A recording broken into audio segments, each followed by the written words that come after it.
Evening, where we have Foxy Midlife Committee and AMOG's Endocrinology Committee presenting to you the theme on recurrent pregnancy loss. This program has been sponsored by Bharat Serums and Vaccines.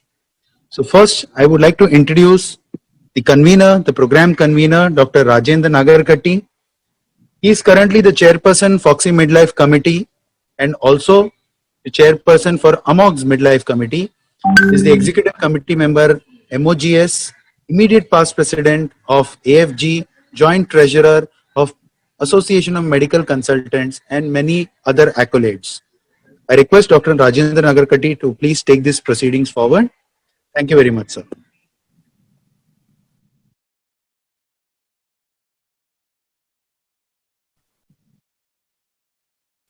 Thank you, dear Session, for the kind words. On behalf of the Foxy Midlife Management Committee, I wish to invite all of you to this webinar, which is on a slightly different topic. We have had a lot of seminars on webinars on topics related to menopause. This is something slightly different, and it's more an enigmatic thing for everyone. There are questions to be answered whenever a new patient of recurrent pregnancy loss comes to you. So today we have a very, I would say, learned speakers with us, and also a very experienced panel who will be deliberating on this particular topic. So at the outset, I wish to extend a warm welcome on behalf of our Foxy, the dynamic president, Dr. Alpesh Gandhi sir, Foxy Secretary General, Dr. Jaideep Tang, Dr. Anita Singh Madam, Vice President in charge of this committee. And I also extend warm greetings on behalf of Dr. Pratik Tambe, who is the chairperson of the AMOG's Endocrinology Committee, which is, this program is being jointly hosted by the Foxy Midlife Committee and the AMOG's Endocrinology Committee. So I bring you greetings also from Dr. Nandita Palchetkar Madam, President of AMOG's, and Dr. Arun Nayak, Honorary Secretary of AMOG's. I think Dr. Alpesh Gandhi sir has joined.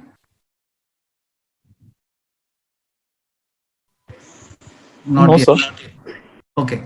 He was in another webinar at the moment, but he will be joining us in a few minutes. So I think we will move forward, and I would like to introduce our two expert chairpersons today. First and foremost, I would like to invite and welcome Dr. Suchitra Pandit Madam, my very good friend, my mentor, my guide, my go-to person, everything. She's always there to help me out.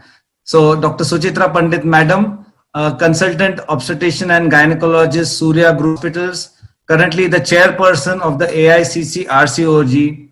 We all know her. She is a past president of Foxy and ICOG, and a president of PAP from 2018 to 20, president of organization Gestosis from 2015 to 18, Foxy representative to AOFOG from 2015 to 17, chair of the CEFOG Medical Education Committee from 2017 to 18, president of MOGS 2013-14. She's been a professor and unit chief at the LTMMC and the LTMG Hospital Sion, where we were together long years back, I think 30 years back. She's initiated the Foxy Gestosis Hypertensive Disorders in Pregnancy Certificate course, and she's done more than 100 such courses so far. She's conceptualized the Foxy Youth Mela for empowering youth and done more than 300 such programs. She is currently the secretary of the Foxy UNICEF Sion Kishori Adolescent Empowerment Program for 8 years for making underprivileged girls from Dharavi self-reliant. So it's a real honor and privilege to have you here, Dr. Suchitra ma'am. Thank you for joining. Our next chairperson is none other than Dr. Kavita Bapat madam, again a very dear friend, and thank you ma'am for joining us. She is currently the director of One Center for Gynecological Excellence. She is Vice President elect of Foxy 2021, a very senior practicing OBGYN at Indore. I would say an expert and a lot of initiative things she has done, innovative things she has done for vaginal hysterectomy. She has developed the concept of the one-day hysterectomy. So that's something which, again, I think I would like to invite her another day for that particular topic. But going ahead, the organization 21 in Indore coming up next year. President of the Indore Menopause Society, Vice President of AMPOG, President of the MP chapter of Vaginal Surgeons, Secretary of the IAG, Executive Member of ISAR and IAG, Chairperson of the Breast Committee 2016.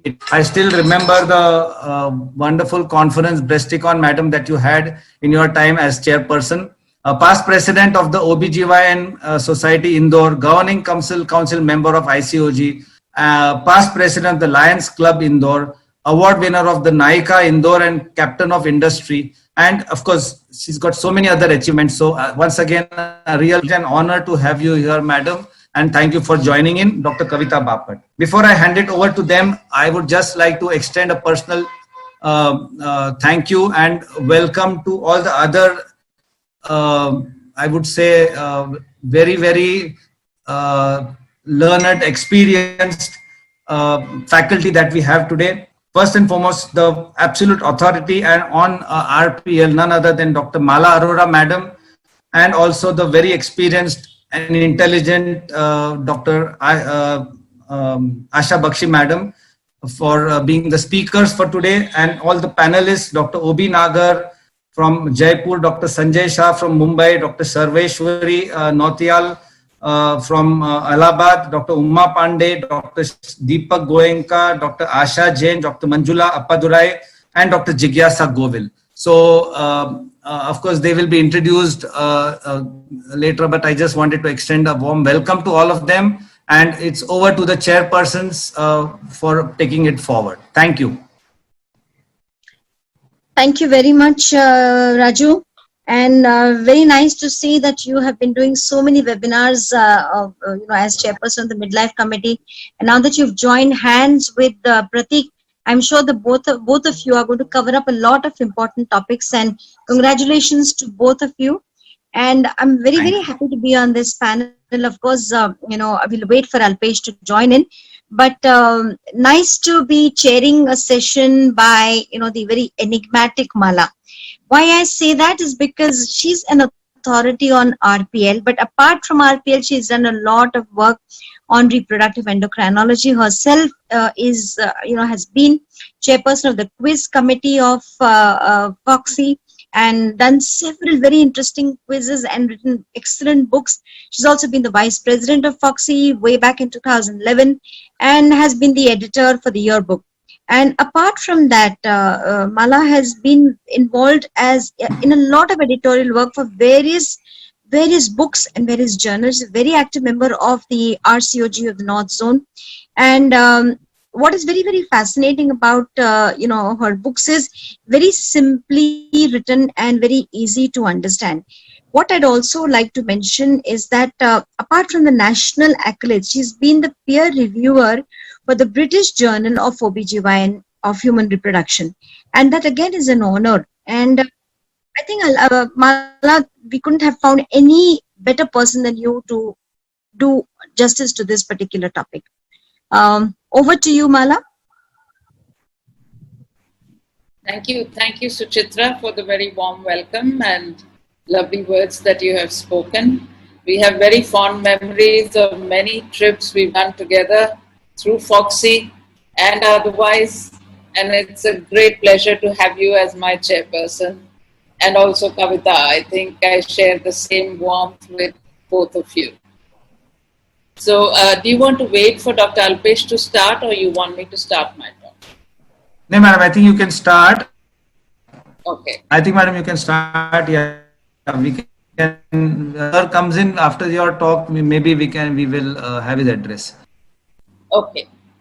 So this is put together at a short notice, as Raju just planned this webinar about 3 days ago. And we thought we will talk on expanding the horizon of autoimmunity in recurrent pregnancy loss. Year 2020 has seen a lot of good papers come out on this subject, and I wanted to walk you all through it. Before that, I'll take you through this lovely quote from my guru, which says, "Those who are inwardly content are living rightly. Happiness only comes by doing the right thing." So the whole spectrum of RPL, since I brought out my first book in 2003, has undergone a sea change, and each successive edition of the book has had many, many more pages and studies added to it.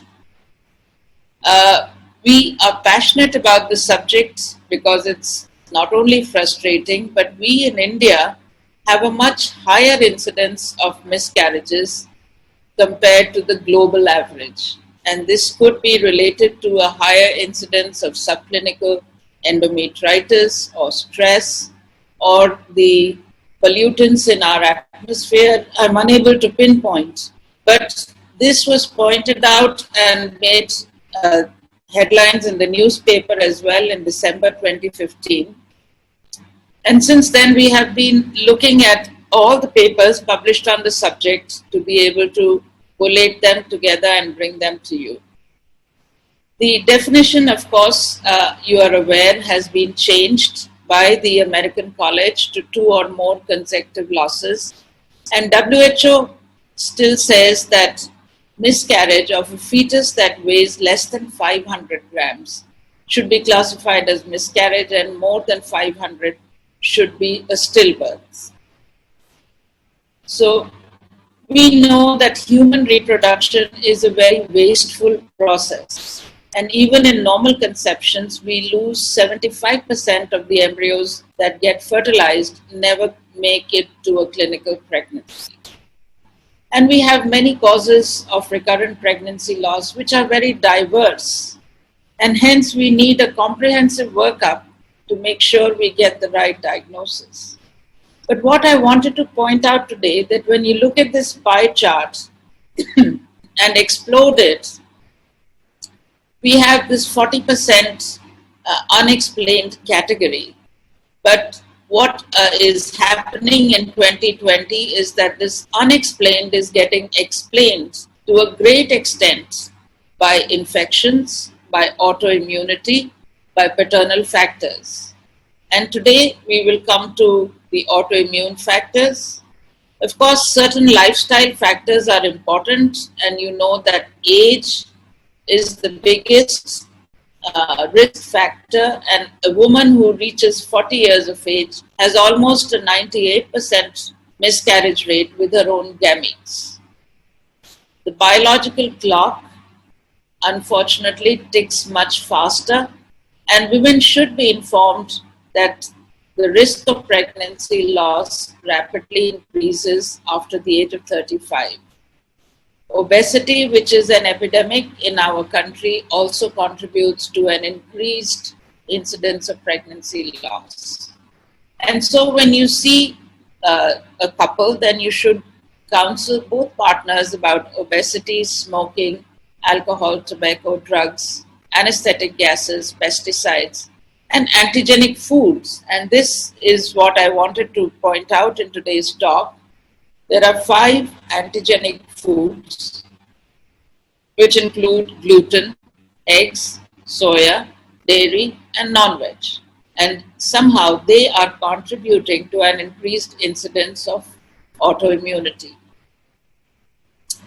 When it comes to autoimmunity, everyone automatically thinks of antiphospholipid syndrome, whether primary or secondary. And we know that antiphospholipid syndrome not only results in miscarriages, but other adverse outcomes. This study said that women who had 3 or more early fetal losses, 16% had APL syndrome. Women that had a normal pregnancy outcome had 7% APL antibodies, and women who have never been pregnant had 3% APL antibodies. The diagnosis of antiphospholipid syndrome is based on clinical and laboratory criteria. there should be one obstetric or thrombotic criteria and one laboratory criteria to be able to diagnose them as APL. And the obstetric criteria are 3 miscarriages at before 10 weeks, unexplained fetal deaths, 1 or more beyond the 10th week, and severe preeclampsia or placental insufficiency necessitating birth before 34th week of gestation. This has to be coupled with a laboratory criteria, one of these. There are vascular thrombotic criteria like arterial or venous thrombosis, and the laboratory criteria are anticardiolipin antibodies, lupus anticoagulant, and beta-2 glycoprotein 1 antibodies, and they should be positive at least on 2 occasions, 6 to 12 weeks apart. So the pregnancy effects are starting right from unexplained infertility or recurrent implantation failure, biochemical pregnancy, recurrent pregnancy losses, intrauterine fetal death, preeclampsia, HELP syndrome, eclampsia abruptio, oligohydramnios, IUGR, fetal distress, arterial or venous thrombosis during pregnancy, and cases of fetal and neonatal thrombosis. So beyond thrombosis, APL syndrome has effects on embryonic implantation. And if you see this diagram, then the APL syndrome is causing placental apoptosis. It impairs the trophoblastic invasion of the spiral arteriole.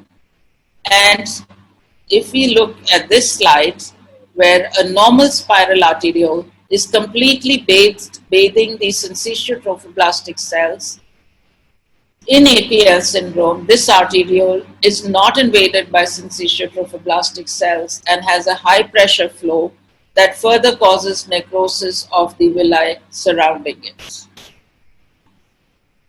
So the adverse pregnancy outcomes continue both in the first, second, and third trimester of pregnancy. But what is important to understand is that there is not only a thrombophilic defect, but there is disordered reproductive immunology with complement activation and a high level of natural killer cells. So what are the tests that you do for women with where you are suspecting APL syndrome? It is important to include beta-2 glycoprotein 1 antibodies in addition to lupus anticoagulant and anticardiolipin antibodies. In fact, the beta-2 glycoprotein 1 antibodies are related to a more negative outcome in pregnancy. When we say lupus anticoagulant, we are testing for APTT and DRBPT. And for some reason in our population, we are looking at more APTT abnormalities than DRBPT. Now, APTT reflects the intrinsic coagulation pathway. And what I wanted to point out was that not just its prolongation, but even if the APTT is consistently short, which means 25 or less seconds, it signifies a procoagulant state. And one should be careful to interpret APTT. This is a study from Japan by Ogasawara and her group, and they said that APTT is a predictive parameter for further miscarriages in cases of RPL. They looked at 261 patients, and these were all patients who were APLA negative. They had no APLA antibodies, they just had 2 miscarriages, and they did their APTT, PT, and fibrinogen before they planned a next pregnancy. And the group in which the APTT was shortened was associated with a subsequent miscarriage rather than a live birth. So this is an important test that you should remember to do in all your patients of RPL, and even when your APLA antibodies are negative, a deranged APTT tells you about a thrombogenic defect.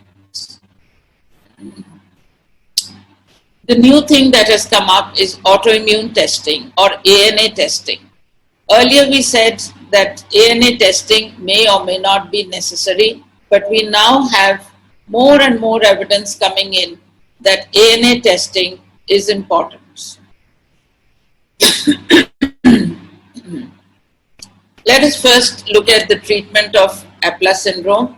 Those women that have fulfilled the criteria of Aplar syndrome should be started on low-dose aspirin, 75 to 100 milligram, 2 to 3 months before conception, and then started on unfractionated or low molecular weight heparin as soon as the pregnancy test comes positive.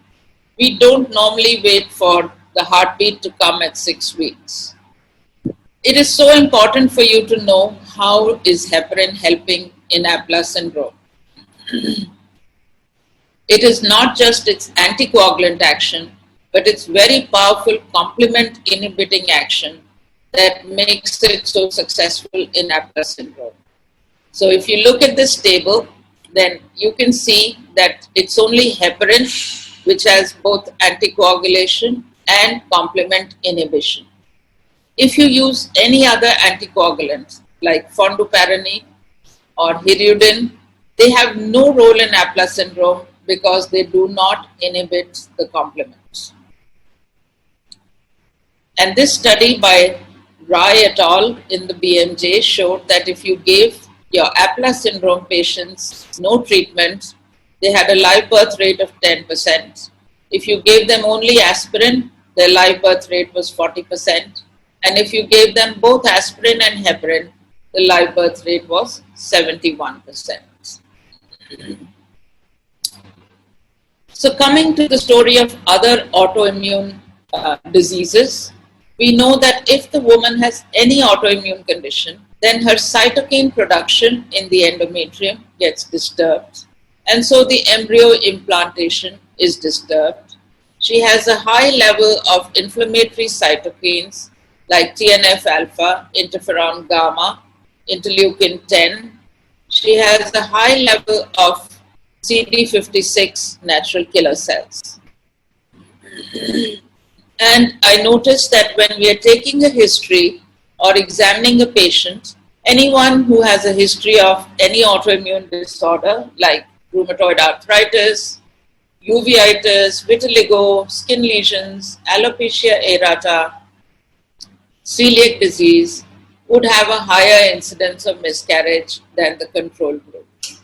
We now know that the ANA titer, if it is positive 1 in 160, persistently positive, will lead to a higher incidence of miscarriage. And besides anti-nuclear antibodies, anti-double strand DNA, anti-microsomal antibodies, anti-smooth muscle antibodies, anti-parietal cell antibodies, anti-thyroid antibodies are all associated with miscarriages.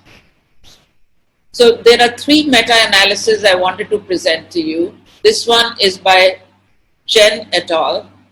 And they looked at 21 studies in which they had more than 2,500 patients of RPL.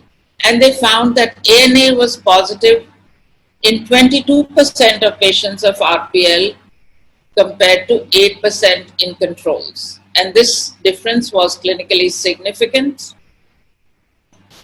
And even if the patient did not have any autoimmune disorder, if she had a positive ANA, you could consider that to be a cause of a miscarriage. Another meta-analysis, again in 2020, by another group, looked at 7 case control studies of 1,400 patients and 1,000 controls. And they said positive ANA was 20% in the RPL group and 6% in the control. Again, a clinically significant difference. Looking at anti-thyroid antibodies, we have got a very elegant meta-analysis came out in 2020 in the American Journal of Reproductive Immunology. And they said that in 22 studies, those women that had TPO antibodies had a much higher incidence of recurrent miscarriage than those women that were antibody negative. Live birth rates were improved with L-troxin supplementation in these patients. I've just seen Dr. Alpesh Gandhi join in. Do you want me to continue my talk or you want to interrupt and say something, Alpesh? No, please continue. Okay. So this is a very recent paper, July 2020, and this was published in Arthritis and Rheumatology. And in this paper, a study done in Japan said that there were new autoantibodies positive in the unexplained RPL group in Japanese women. And these autoantibodies, the mechanism of RPL was thrombosis. So we are looking a lot into what are the other antibodies that can be present in RPL. And as you can see, this pie chart that is so familiar to you is showing a shrinking group of unexplained that was earlier more than 50%. So what are the treatment options in the autoimmune group? So first of all, there's a lot of talk on vegan diets and how can vegan diets benefit autoimmunity. So if we give up gluten, which is wheat and soya, then we are actually eliminating the risk of autoimmune antibodies. Most people believe that the gut has a major role to play in autoimmunity.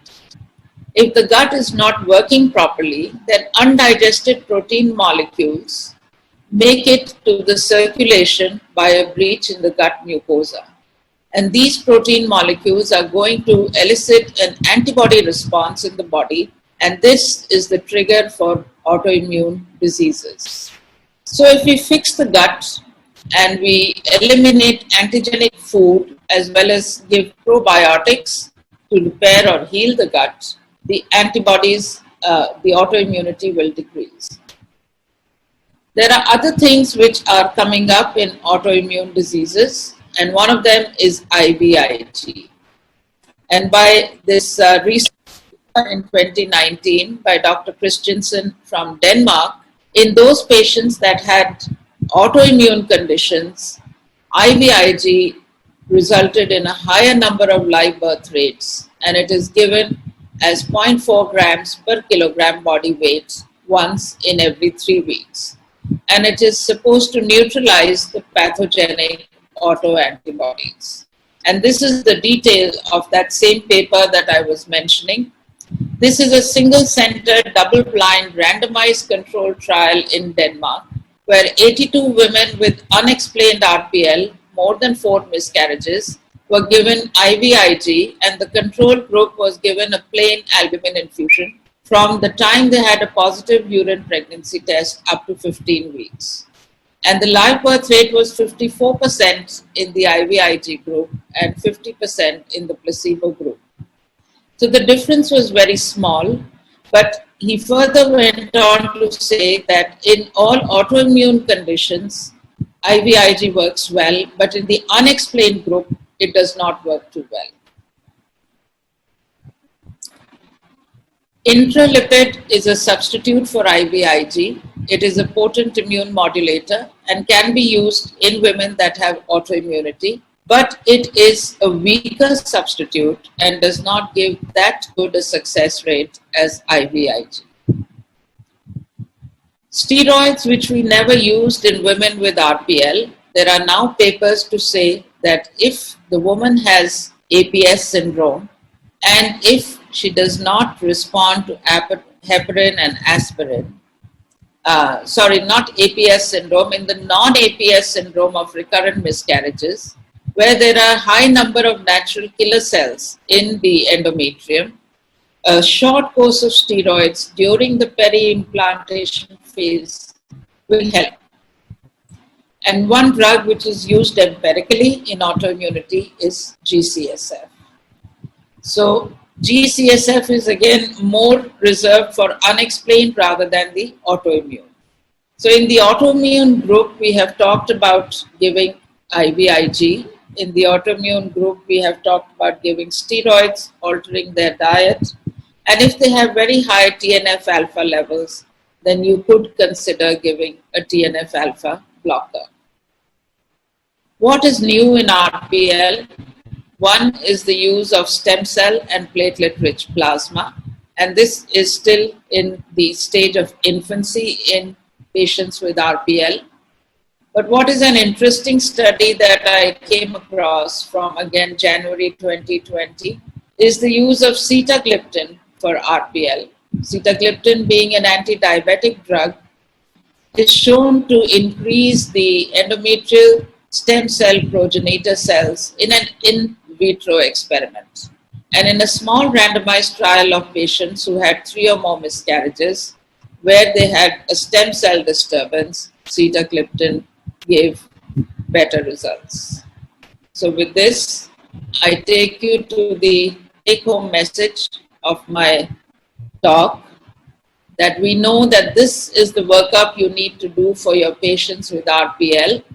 You need to look at the uterine cavity, her hormonal status, karyotyping of the products of conception, autoimmune testing, infections testing, and lifestyle management. But ANA testing will soon become an integral part of RPL workup, according to the 2020 meta-analysis that we have seen.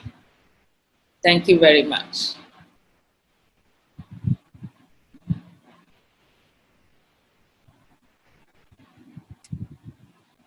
Thank you, Mala. As usual, it was a brilliant talk. And I'm very glad that you focused on so many of the newer things that have come out. Particularly when you're talking about something as simple as probiotics, it's really going to help us.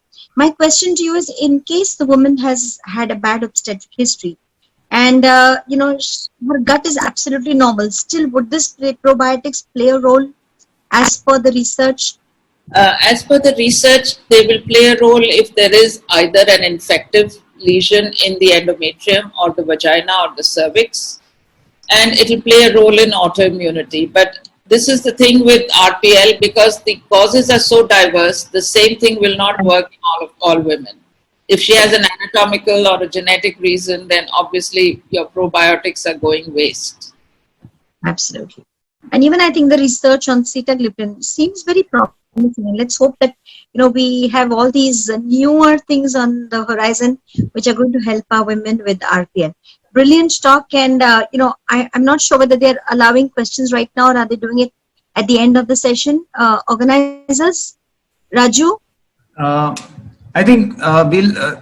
If you have any questions, madam, you can.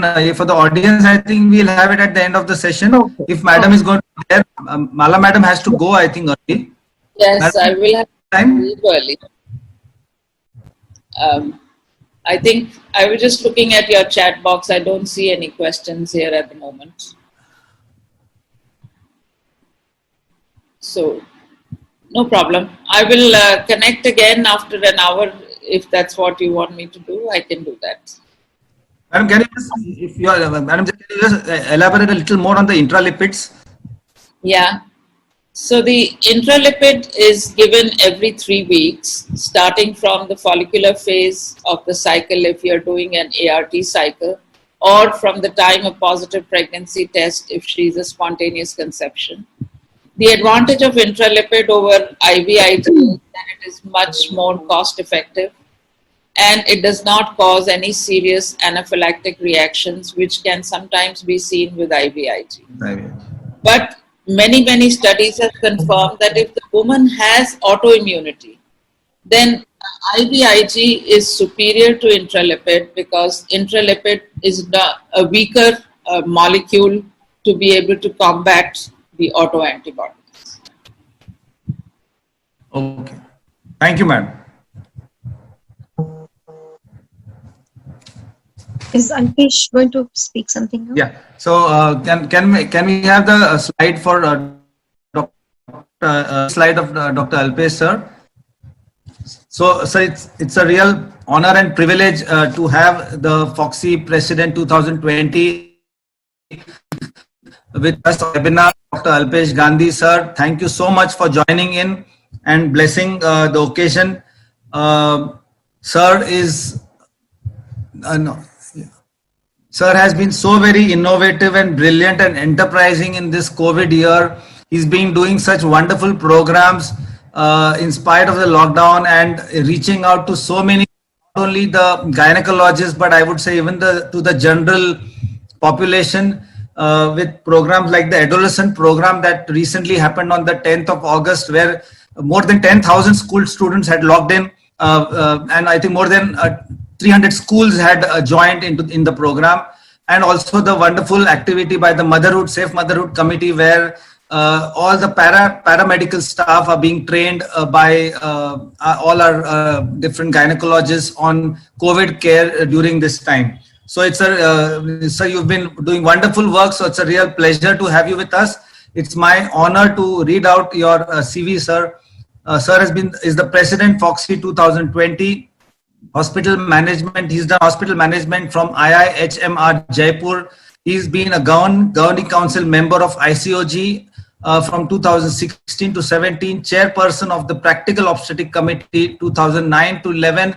We have all seen his various talks on management of PPH and management of hypertension and basically all kinds of obstetric emergencies. He's been the vice president in Gestosis India chapter, convener of one of the most successful ICOG at Ahmedabad 2017, past treasurer of the SOGOG, that is the Society of OBGYN, member of the PCPNDT Act Implementation and Supervisory Board, Ahmedabad District.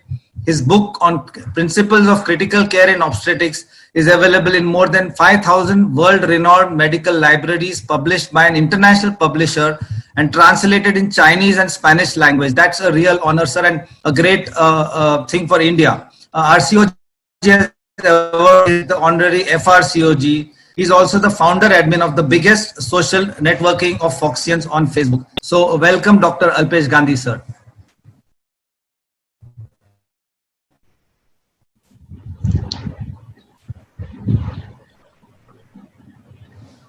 Thank you, Dr. Rajendra, for the kind words, kind introduction, and inviting me. Not only that, allowing me in between the program. Sorry to join late. 3 committees have simultaneously 3 webinars at the same time from 6 p.m. to 7 p.m. I am happy that my all 27 committee chairpersons are very vibrant, very active, and they are continuing a good academics in this difficult time of COVID-19. So congratulate Dr. Rajendra Nagarkatti for your efforts. Dr. Suchintra Pandit, Dr. Mala Arora, Dr. Rajendra, Dr. Asa, Dr. Pratik, and all the esteemed faculties, and dear Foxians. Today, I am happy that we are discussing a very, very important topic, recurrent pregnancy loss. We all know that the frustration and the helplessness that an obstetrician feels when she has to counsel or he has to counsel a patient about yet another failed pregnancy. And it is something we all are acutely aware of. Unfortunately, recurrent pregnancy loss can stress just as heavily on the physician as it does on a patient. How does one tackle this situation? How can we provide the patients with enough hope that they do not sink into depression, to start hopping from one doctor to another? And then more importantly, how can we prevent the next pregnancy loss? The counseling, care, screening, investigations, all are very, very important. In the recent years, numerous studies have given us insights into the management of RPL, and although there is still no definitive cause that can be pinpointed in many cases, we have a number of methods by which we can manage these patients and deliver a successful pregnancy outcome. I hope all of you have as much fun in participating in this webinar as Dr. Rajendra Nagarkatti and his team has had fun in organizing it. I wish all of you happy learning. I wish a great impact of this webinar in the management of patients of RPL with this esteemed and expert faculties. I wish all of you a great day, great learning and safety. Thank you very much once again for giving me this opportunity. Thank you, Dr. Rajendra. Thank you. Thank you, sir, for joining. It was a real pleasure. Thank you for blessing the occasion, sir. Thank you.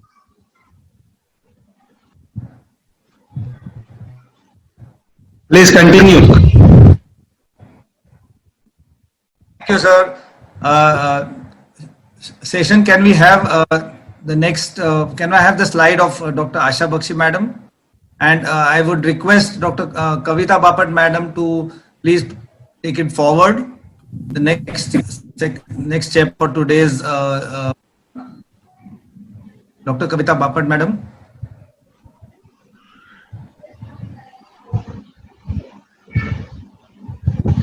Has madam joined?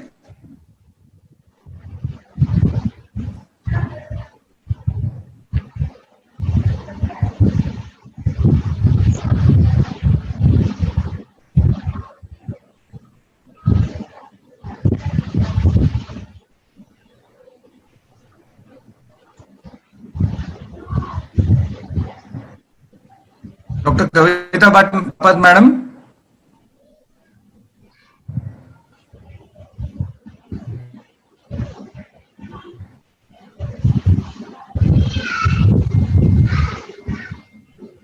Raju, I think she is not logged in. You can go ahead. Okay. Madam, I think she had logged. I think she is network anyway. So I would proceed with the program. We have our the next speaker for today, none other than Dr. Asha Bakshi madam. She is the director of the Disha Fertility Center in Indore and lead consultant at Dr. Asha Bakshi Fertility Center in association with the Motherhood Hospital Indore. Joint Secretary of SR 2020-21, founder chairperson of the MP IAG and the MP Madhya Pradesh SR, chairperson of the Foxy Infertility Committee 2017 to 19. We had the privilege of working together for 2 years. It was the first ICSI and micro test babies of Madhya Pradesh. That's a very big honor, madam. Recipient of the Dr. Kumud Tamaskar Award, Foxy 2008 and 9, and Best Paper in Foxy Journal 2011. Runs the Foxy recognized infertility and endoscopy courses and certification courses of ICOG in infertility and endoscopy. She has organized many conferences like the Star Endogyne 2019, ICCON 2017, ISAR in 2016, and she's been joint organizing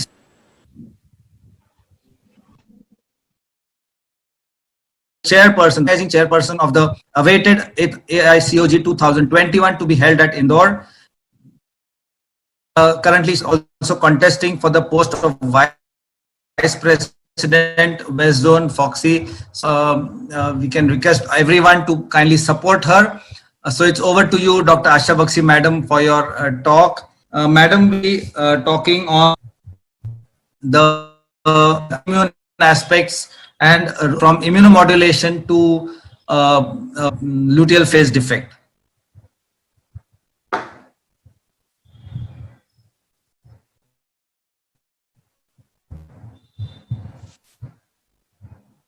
Thank you very much, Dr. Rajendra Nagarkatti, for giving such a good introduction.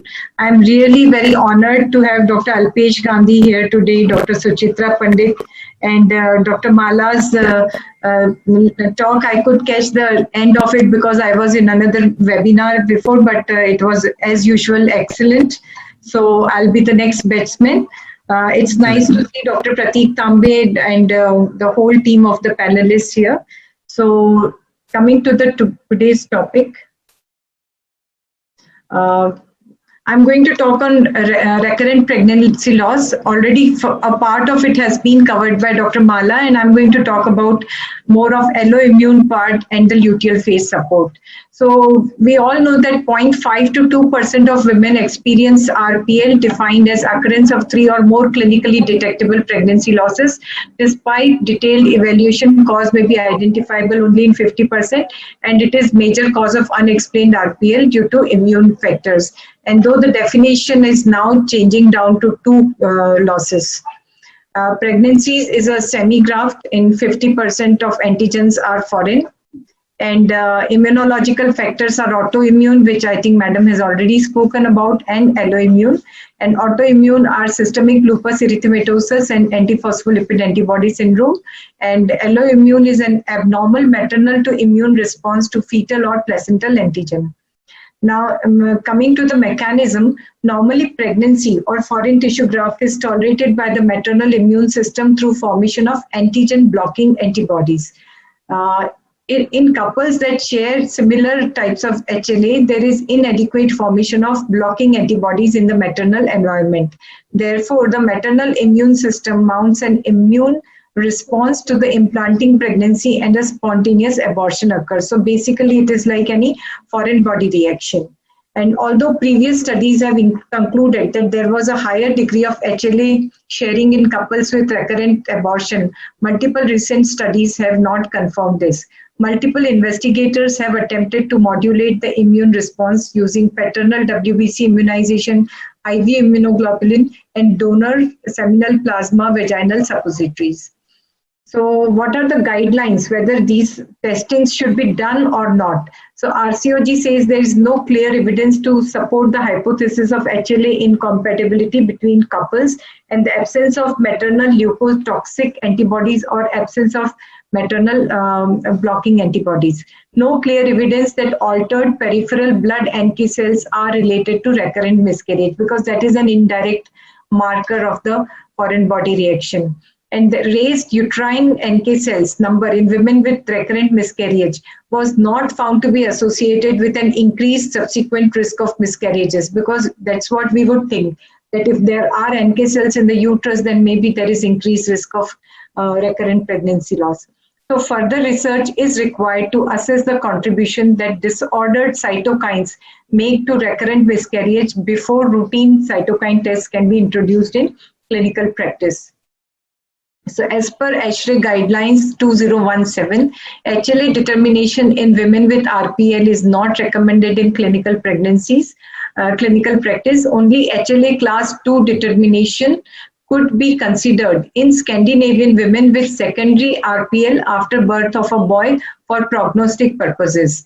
Measurement of anti-HY antibodies in women with RPL is not recommended in clinical practice. Cytokine testing should not be used in women with RPL in clinical practice. And cytokine polymorphism should not be tested in women with RPL. So basically, these guidelines suggest that at the moment, immune testing is not advised. Anti-nuclear antibodies testing could be considered for explanatory purpose. There is insufficient evidence to recommend NK cell testing of either peripheral blood or endometrial tissue in women with RPL, and testing anti-HLA antibodies in women with RPL is not recommended. And this is a study in which allogenic lymphocyte immunotherapy for unexplained recurrent spontaneous abortion was done. And it was found that LIC performed before and during pregnancy had dramatically improved the live birth rates in women with pregnancy loss. The overall OR was 5.25, which supports a low dose of lymphocytes for treating URPL. LIT given before and during pregnancy is superior to LIT given only before pregnancy, and the dose and the lower doses per treatment achieved a better outcome. So this is a study which favors the LIT.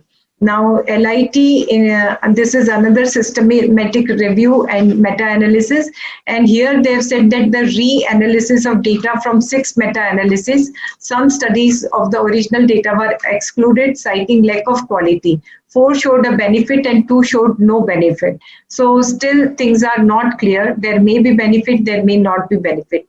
So both studies had low number of patients, were of low quality, and lack of consistency amongst the patient population studied. So these things have limited use to research projects only. Now, coming to intralipid supplementation, which can even be used for alloimmune cases.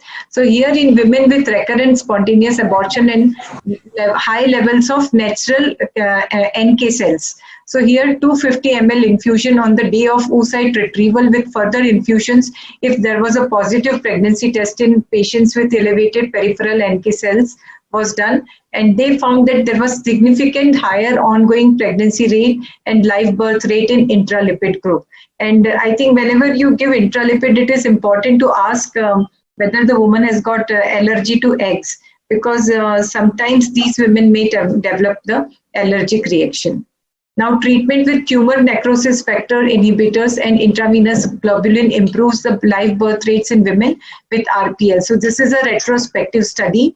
And there were 3 groups. One was on only anticoagulant, another was anticoagulant with IVIG, and third was anticoagulant IVIG and TNF alpha inhibitors. So live birth was 19% versus 54% versus 71%.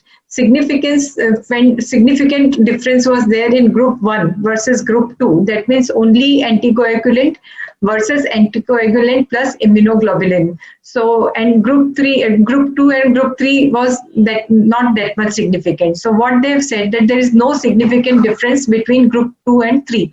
So here they have recommended at least anticoagulant plus IVIG. Though if you add TNF alpha inhibitors, again, this may be of benefit. But still, these are not being used in day-to-day practice, more of research setting. Now, use of granulocyte stimulating factor GSF treatment of unexplained recurrent miscarriage. So this is a randomized controlled trial, and this is a study of 68 women where GCSF was given 1 microgram per kg per day starting on day 6 of the ovulation, and live birth rate in GCSF group was 82.8% versus placebo 48.5%. So significant higher beta HCG levels were found in gestations between 5 to 9 women treated with GCSF versus placebo. So though it is a small study, but it favors the use of GCSF starting from day 6 of stimulation. Now, the guidelines. What are the guidelines about immunological treatment? Paternal cell immunization, third-party donor leukocytes, trophoblast membranes, and intravenous immunoglobulins in women with previous unexplained recurrent pregnancy does not improve the live birth.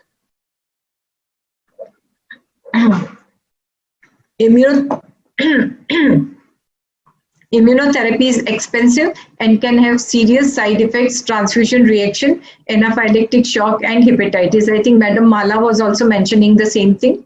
Neither corticosteroids nor intravenous immunoglobulin therapy improve the live birth rate of women with recurrent pregnancy loss associated with antiphospholipid antibodies compared with other treatment modalities. Their use may provoke significant maternal and fetal morbidity.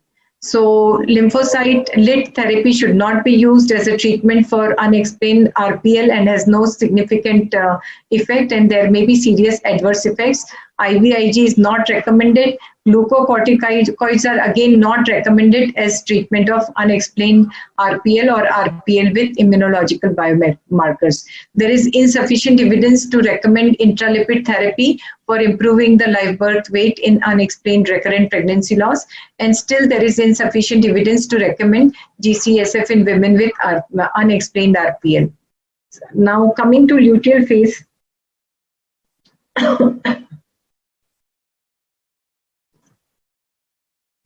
We all know that progesterone is a very, very important hormone, and it has its action on stimulation or in the growth of the uterus, stabilizing the endometrium. It maintains the quiescence, so it relaxes the uterus, and it inhibits the contractions, and secretory transformation increases the vascularity of endometrial lining, which further promotes the implantation.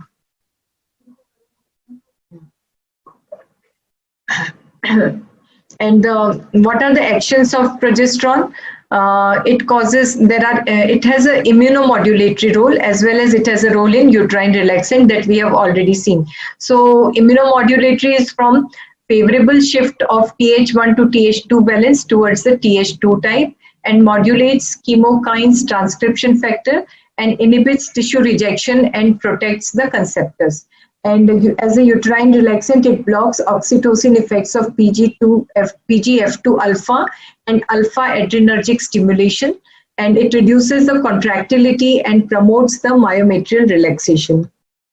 Now, effective luteal phase means effective secretory endometrium, repairing the firm implantation, effective endometrial immunomodulation to prevent embryonic rejection. So we want a firm implantation.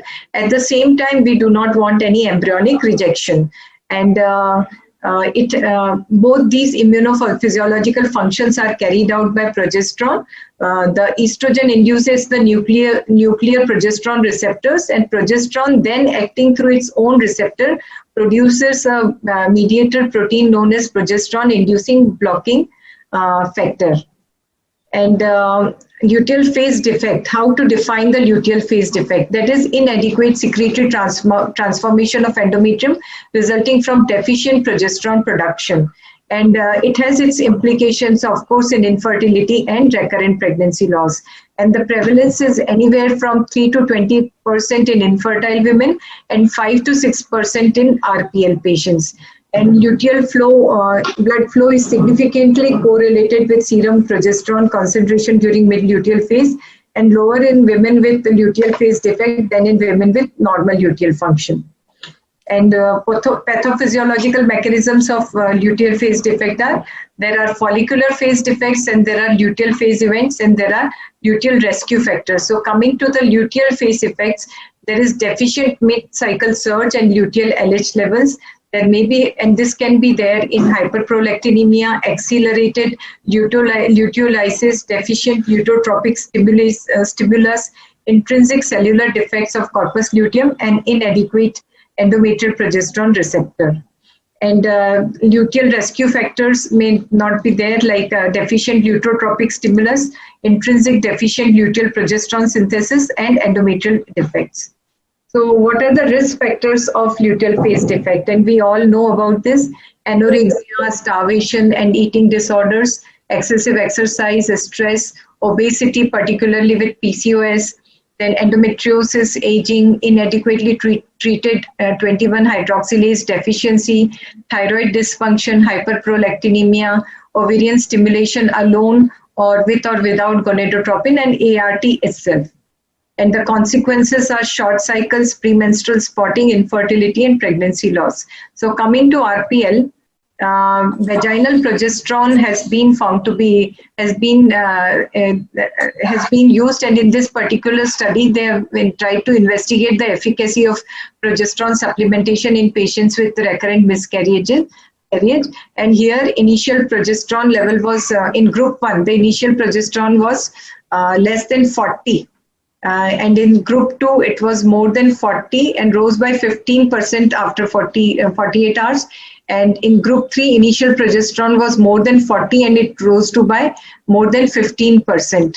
So, and the group 1 had natural progesterone, group 2 had natural progesterone 12 hourly until 12th week of pregnancy, and in the group 3 there was no treatment.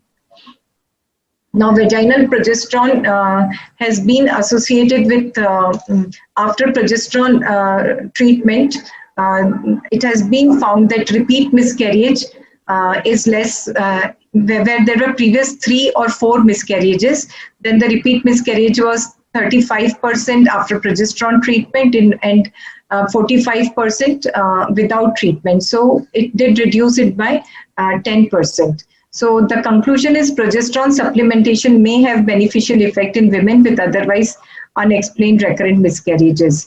And what do the ESHRE RPL guidelines say? There is insufficient evidence to recommend the use of progesterone to improve live birth rate in women with RPL and luteal phase deficiency. There is insufficient evidence to recommend the use of HCG also to improve live birth in women with RPL and luteal phase deficiency. But recommendation on basis of PROMISE trial by Kumaraswamy et al., which was an RCT comparing oral 400 milligram progesterone with placebo in women with RPL. and progesterone was started after positive UPT up to 12 weeks, and they did not find any difference in live birth rate. Another study was again evaluated by Stephenson et al. In 2017. And this study particularly here, what they did, they used periconception progesterone, and that 400 milligram micronized progesterone 3 days after the LH surge in women with RPL with elevated levels of N-cycline E. So in these patients, what they found that pregnancy success in subsequent pregnancy in women with elevated N-cycline. So prior to treatment, it was 6%, but after treatment, it rose to 69%. So the success was almost, I think, in 57 out of 83, there was subsequent pregnancy. So it was remarkably increased. And here again, pregnancy success in subsequent pregnancy after vaginal progesterone, they found that 60% had a better outcome versus no treatment. So this again supports the use of vaginal progesterone. So basically periconceptional progesterone treatment in women with unexplained infertility, and here 700 women were there with unexplained recurrent miscarriage, and this was a double-blind RCT, and in 350 vaginal progesterone 400 milligram was given twice daily, and in 350 placebo was given twice daily, and then the miscarriage rate was studied, and progesterone or placebo was started in luteal phase and continued after a positive pregnancy test till 28 weeks of gestation. And periconceptional vaginal treatment in women with, and here what they found that rate of miscarriage was much higher in placebo group as compared to the vaginal progesterone group. So, and again here, they found that live birth rate was much more in the vaginal progesterone group as versus the placebo group. And rate of pregnancy continuation beyond 20 weeks was also much higher in vaginal progesterone group. So periconceptional vaginal progesterone in women with RPL, rate of first trimester vaginal screening vaginal bleeding in progesterone group is only 15% as compared to placebo. And gestational age at delivery was also much better. Rate of premature delivery was less, and spontaneous miscarriage was also less. So progesterone is more effective than placebo in reducing the risk of miscarriage if administered in the luteal phase of the cycle just before confirmation of pregnancy in women with history of recurrent pregnancy loss. Because all the other studies that have been done after the pregnancy test, but here they have done it just after they have started it just in the luteal phase. So that is important. And mind you, whatever said and done, if you use too much of progesterone, then that is also not very good, because we have seen people giving progesterone intramuscular, vaginal, oral, and so too much progesterone is also not good. And this is a study where it says that oral administration of micronized progesterone during second and third trimester poses undesirable risk to the liver, and during third trimester of pregnancy, it may be associated with significant risk of biological cholestasis also. So this has to be kept in mind, and I think we have to be very careful and not use excessive progesterone supplementation. So my conclusion is allogenic immunity may be an important cause of unexplained RPL. Currently, not a lot of evidence to support the treatment of allogenic immunity leading to RPL, and not a lot of literature even to support investigation for allogenic immunity, except to explain the cause of RPL. Though the exact diagnosis of LPD is not possible, but progesterone in its various routes has been widely used in cases of unexplained RPL. Periconception use of vaginal micronized progesterone is a novel way of using progesterone and has been shown to be associated with better clinical outcome in cases of RPL. So thank you very much for the patient listening. And I would like to again request you all to support me for the upcoming Foxy election as Vice President West Zone Foxy. Thanks a lot for the patient hearing, and I wish that this corona crisis is over. And as the organizing chairperson of AICOG 2021, I can welcome you all to Indore personally. Thank you so much, Dr. Rajendra Nagarkatti, for giving me this opportunity. Thank you, Asha. I think very lucid presentation. You brought out very well the causes of allergenic immunity. And basically, I think it's very important that you stressed that over usage of progestogens can be harmful, though we know that the luteal phase currently you are using. One question before we open up for the other questions. Many of the patients who have undergo IVF and then they cross 12 weeks and they've reached the obstetrician's clinic for the further management. They are on many types of progestogens. Apart from injectable, they're also on the local, the vaginal, they're also taking oral. And apparently the answer given is because come what may, the pregnancy has to go forward. So is this in any way justified? And this applies more so to patients who've had a pregnancy loss in the previous episodes, and this time they've gone in for an IVF just to help tide over that particular crisis. I think it is not really justified to go ahead beyond 12 to 14 weeks, but especially if there is a history of recurrent pregnancy loss, then maybe you get tempted to start progestogens. And there is one study which says that in that case, synthetic progesterone has been shown to be to have better results. And these days, many people are using hydroxyprogesterone caproate for such a purpose. But otherwise, if it is a simple, straightforward case of IVF, then ideally, even once the pregnancy test is positive, progesterone is not required and corpus luteum is okay. But if at all, then give up to 10 to 12 weeks and then stop after 12 weeks. And that is our usual practice. But of course, when there is a patient who has had recurrent recurrent pregnancy loss, or there is some reason where there has been preterm labor or something, then we may go in for hydroxyprogesterone caproate or for oral dydrogesterone. And these have been shown to have uterine relaxant effect. And maybe in these situations, I think you may continue. So I think you have to really use your own clinical acumen. But I personally feel that don't overdo the things. And personally, we have ourselves seen so much of cholestasis because of these things. So I think you have to have some logic. Of course, you want to benefit the patient, but at the same time, you don't want to harm the patient as well.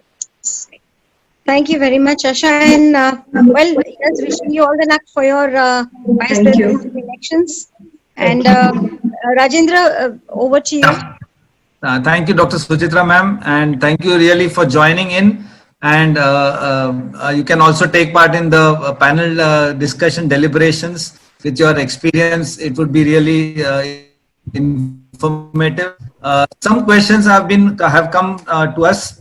What is the exact treatment of if NA is positive? Is it IVIG or does steroid have any role? So is Malarora madam there? It was from Malarora madam, but if not, I think Dr. Suchitra madam or Dr. Asha Bakshi madam. Mala madam is there. Mala madam is there. Thank you, ma'am. Thank you. If the ANA is positive, then IVIG does have a role. And it is better than steroids, although many people would give steroids for the cost, for the ease of administration. If a medical condition or autoimmunity demands that is only controlled by steroids, we do definitely continue the steroids. But per se, the question, ANA positive more than 1 in 160 is an indication for IVIG. Okay, more than 1 in 160. Yeah. Not a low titer. A low titer is inconsequential. Okay. And just could you just little bit elaborate on the dose of IVIG that you would recommend? 0.4 milligram per kilogram body weight. 0.4 milligram per kilogram. Okay. Given every 3 weeks or 3 to 4 weeks. Every 3 to 4 weeks. Okay. So this is that the molecule which costs around 17,000 or the ampule which costs around 17,000? Yeah. Or yeah, it's around 10,000 from what I know. It's around 10. Different companies have different, and Yeah. sometimes you should have a crash card ready because some people can have a reaction to this. Anaphylactic reaction. Okay. This was from Dr. Nilima Bapat, and there's also a question by Dr. Shobana. Explain about IVIG. Is it the same as Bharglo? Yeah, it is It the same as Bharglo? Because there's an injection which is available at 2,000 rupees or so. It's a lower dose. Okay. But it It's is the like same thing. Okay. And as Dr. Arun Kumar has asked, role of CoQ10. Does it have a role in RPL? So CoQ10 is indicated if your AMH levels are low. It improves the oocyte quality, but it doesn't have a role in unexplained RPL. We have, as doctors, often had this thing that, give all antioxidants in unexplained cases, but they do sometimes more harm than good. So only specifically in low AMH, I would use CoQ10. Low AMH levels. Okay. Thank you, ma'am. There are more questions, but I think we will. I think they would be answered in the panel discussion. So I would now hand it over to Dr. Pratik Tambe to carry on the session. Can we have the slide, the CV slide of Dr. Pratik Tambe? Thank you once again, Dr. Mala, Madam, Dr. Asha Bakshi Madam, and thank you for joining in and chairing the session so wonderfully, Dr. Suchitra Pandit Madam. Yes, so we have this very intelligent and very energetic. I don't know where he gets his energy from. He's so active in everything.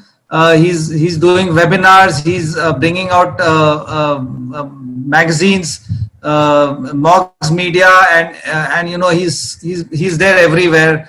None other than Pratik Tambe. It's a pleasure to have you on this webinar, and it's my privilege to read out our CV.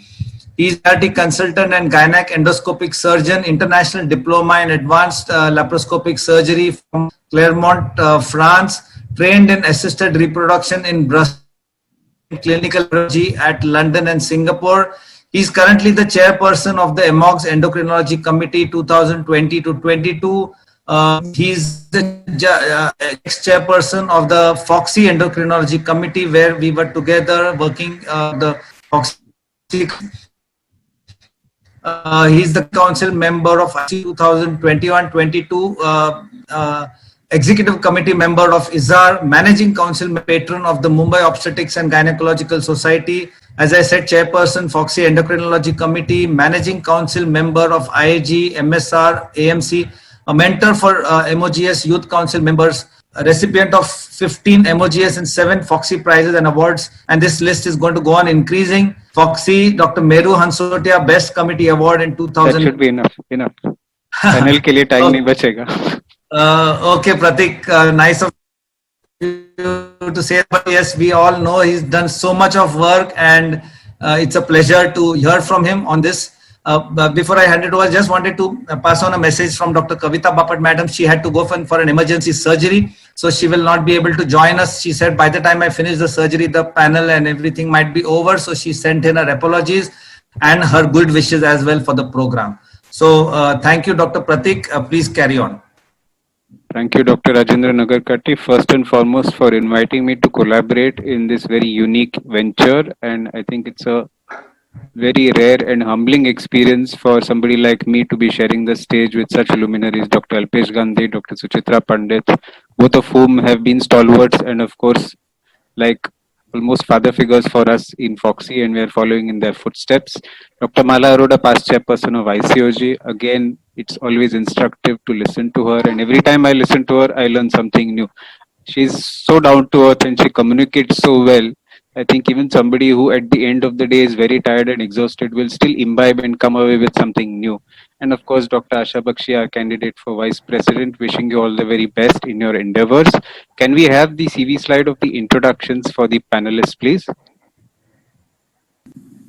So before we start our panel on recurrent pregnancy loss, I'll just quickly introduce all our panelists to you. Each of them is a stalwart in the field of OBGYN from their respective cities. To start off with, we have Dr. Obinagar. She is from Jaipur and she is the secretary of the Jaipur OBGYN Society, also the secretary of the Jaipur Menopause Society, joint secretary of the Jaipur Society from 2014 to 16, joint treasurer ISOPAB, executive member of NARCHI, and founder member of the Rajasthan Association of Minimal Access Surgeons.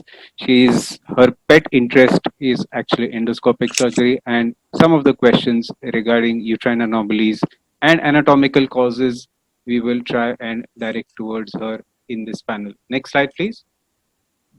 Dr. Sanjay Shah is very well known in Mumbai, but he rarely appears outside Mumbai. So I'm thankful to Rajendra Nagarkatti for inviting Sir. Sir is a legendary figure in the western suburbs of Mumbai. For the past 30 years, he has been practicing in Dahisar. He's MBBS and MD from KEM Hospital in Mumbai. Also a board member and IVF consultant at Profort IVF Center. He's been in the past a managing committee member of the Mumbai Society and a past president of the Dahisar Medical Association. His special interests include, of course, infertility, vaginal surgery, and high-risk pregnancy. Thank you so much, sir, for joining us. Next slide, please. Dr. Sarveshwari Nautiyal is the founder and managing director of Kishori Foundation, which is a pan-India NGO. Very laudable work she is doing in the field of community health. She's been the director of medical and health services of the government of UP. A very down-to-earth, very sweet lady, and you will never realize that she has such a distinguished academic and medical career to her credit. She's been director and senior consultant and colposcopist at the Regional Cancer Detection Center in Allahabad. She's recognized for her work and cases on screening and early detection of cervical cancer. And of course, she has a host of other achievements to her credit. Next slide, please. Dr. Uma Pandey, I like to call our friend who has recently re-emigrated back to India. She spent 10 years in the UK. She's an examiner for the MRCOG examinations. She is now the professor and HOD of BHU, the Banaras Hindu University in Varanasi. She is also the president of the Varanasi Society currently, and she's been an ICOG Governing Council member. A very distinguished academician, contributed to several clinical trials. And if you want somebody on this panel to whom I ask, what does the RCOG guidelines say, what does the ESHRE guidelines say, she'll be the first to raise her hand. Next slide, please. Dr. Deepak Goenka is another legendary figure in the field of infertility. He's the director of Institute of Human Reproduction in Guwahati. He's had extensive training in ultrasound, laparoscopy, ART, and genetics from many countries outside India, including Australia, UK, and the USA. He's been practicing IVF since 23 years, more than 200 endoscopy procedures per year, and has performed more than 20,000 IVF cycles so far. He's also trained more than 500 specialists in ART, IVF, and ICSI. Welcome to the panel, sir. Next slide, please. Dr. Asha Jain, we all know, is the president of the Raipur Society.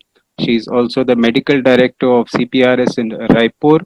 She is elected member of the Chhattisgarh Medical Council for 2020 to 24. She is secretary of the IMA Raipur, and she is also the president of the Rotary Club of Raipur North. Welcome, madam, to the panel. Next slide, please. Dr. Manjula Appudurai is from Trichy, and she is a pioneer in her field, especially as far as young girls, youth melas, save the girl child, college education, adolescent health, educating young girls on menstrual hygiene is concerned. She's conducted several health camps. She's been a speaker in various conferences organized by Trichy Society, of course, and for Foxy.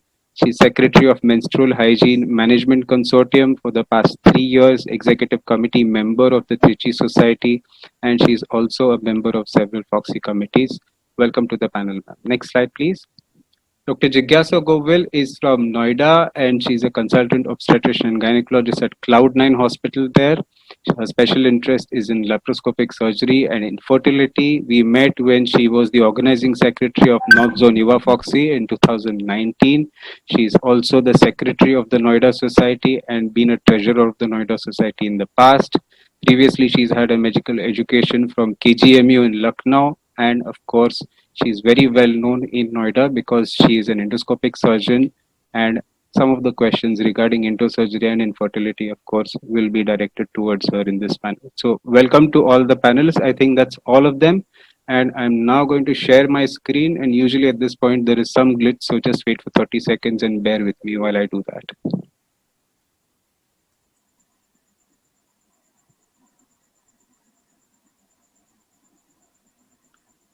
Okay, I think we're up and running. Can you see the slides? You can unmute yourself, please. Sanjay bhai? I can't hear you. Yes, sir. All right, slides are seen. Perfect. So usually I like to start with a small little quotation, and this is a quotation from the Irish poet Thomas More, and he said once upon a time, several centuries ago, that usually the main problem with life's conundrums is that we don't bring to them enough imagination. When we talk about recurrent pregnancy loss and all the myriad reasons why somebody can have repeated pregnancy wastage, as it was once known, you will find that there is a huge number of causes, and sometimes it's so mind boggling that patients have recurrent losses for the weirdest of reasons, which you can't really imagine. And some of those we'll try and address over the next 1 hour or so.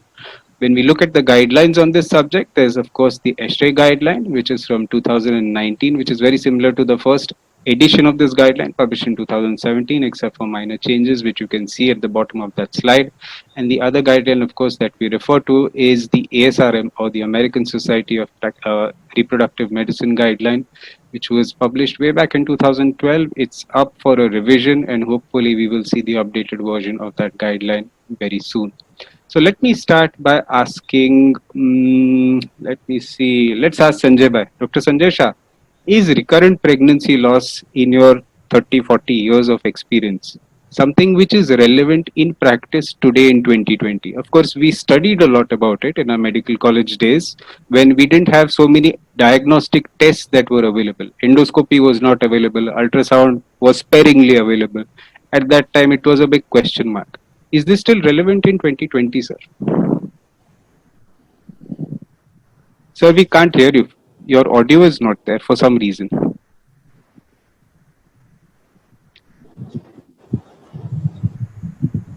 Maybe you can try the earphones, sir. All right, sir. Maybe in the meantime, we'll direct this to somebody else. Dr. Sarveshwari Notial, ma'am, would you like to take that? After so many years of experience, do you find that the number of cases is on the decline, or it's more or less the same? No, it's increasing day by day. It may be possible because we are having the facility of investigation and the patient is having the chances to visit the doctor more than earlier.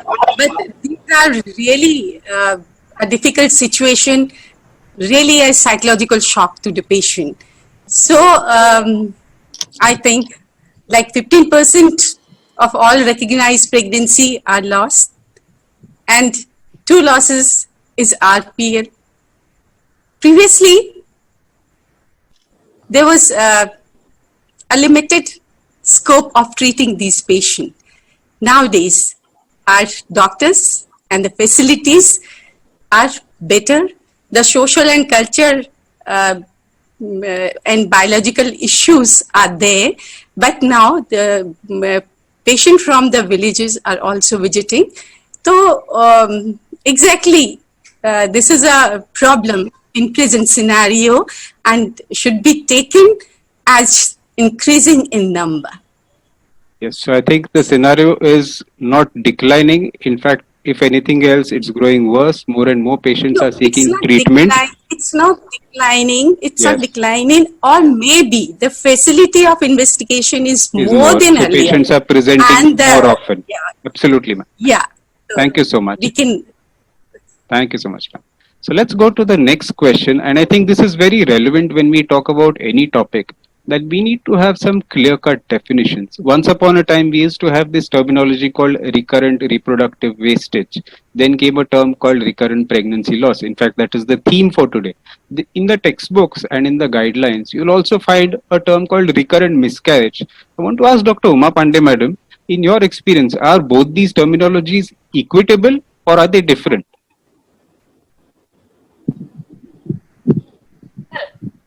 in general, when we clinicians use them, more or less we call them almost safe.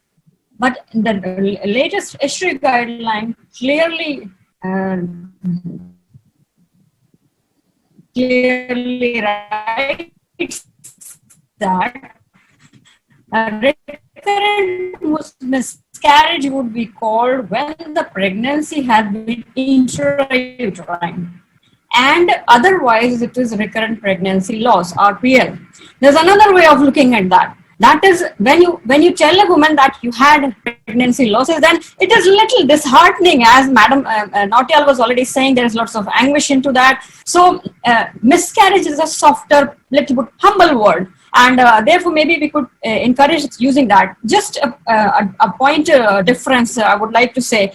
RCOG is still sticks with 3 miscarriages. I know ASRM and ACOG and everyone else in the world, they are with 2 or more miscarriages, and even I would go ahead if 2 or more miscarriages if the woman is 30 years of age.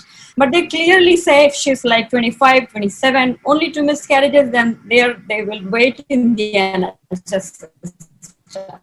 So if you go back to the evidence, I think that's the only thing I would like to say. Thank you. Thank you, ma'am. So if you go back to the evidence, there's a small but finite difference between the two. Recurrent miscarriages confirmed loss of intrauterine pregnancies, which means you need to have an ultrasound at least, or need to have some evidence that the patient was examined in pregnancy and an intrauterine pregnancy was confirmed, and that's the only distinction between the two. Practically, we usually use all these terms in an interchangeable fashion, but when we are going to do studies, or you want to do a meta-analysis, you want to compare 2 different studies, they must have consistent definitions, and you must compare apples to apples. It cannot be a comparison between apples and oranges. So without further ado, let's go to the actual cases. The first case is a 30-year-old lady. She's married since 4 years. She's used contraception for the first 2 years after marriage, which is quite common. She conceived spontaneously 1 year ago, had bleeding in the second month. No treatment could be instituted. She miscarried before any treatment could be started. The second pregnancy was 3 months ago. She went to the doctor. Ultrasound showed a fetal pole, but there was no cardiac activity at 7 weeks. And a repeat ultrasound at 7 weeks, 1 week again later at 8 weeks, showed more or less the same findings. She was advised that this is not going to continue. She didn't want a surgical termination, so she opted for a medical evacuation. She's now come to Dr. Jigyasa Govil for a second opinion. And of course, she has a long list of queries. There's a lot of soul searching. There's a lot of fear factor. There is a lot of guilt factor. Is it because of me? There is something wrong with me. Is it because of the environment? Is it because my mother-in-law is torturing me too much? There are many questions, and we'll try and take each of these questions in turn. And each of the panelists will have one question to answer here from this long list. So we'll start with Dr. Jigyasa.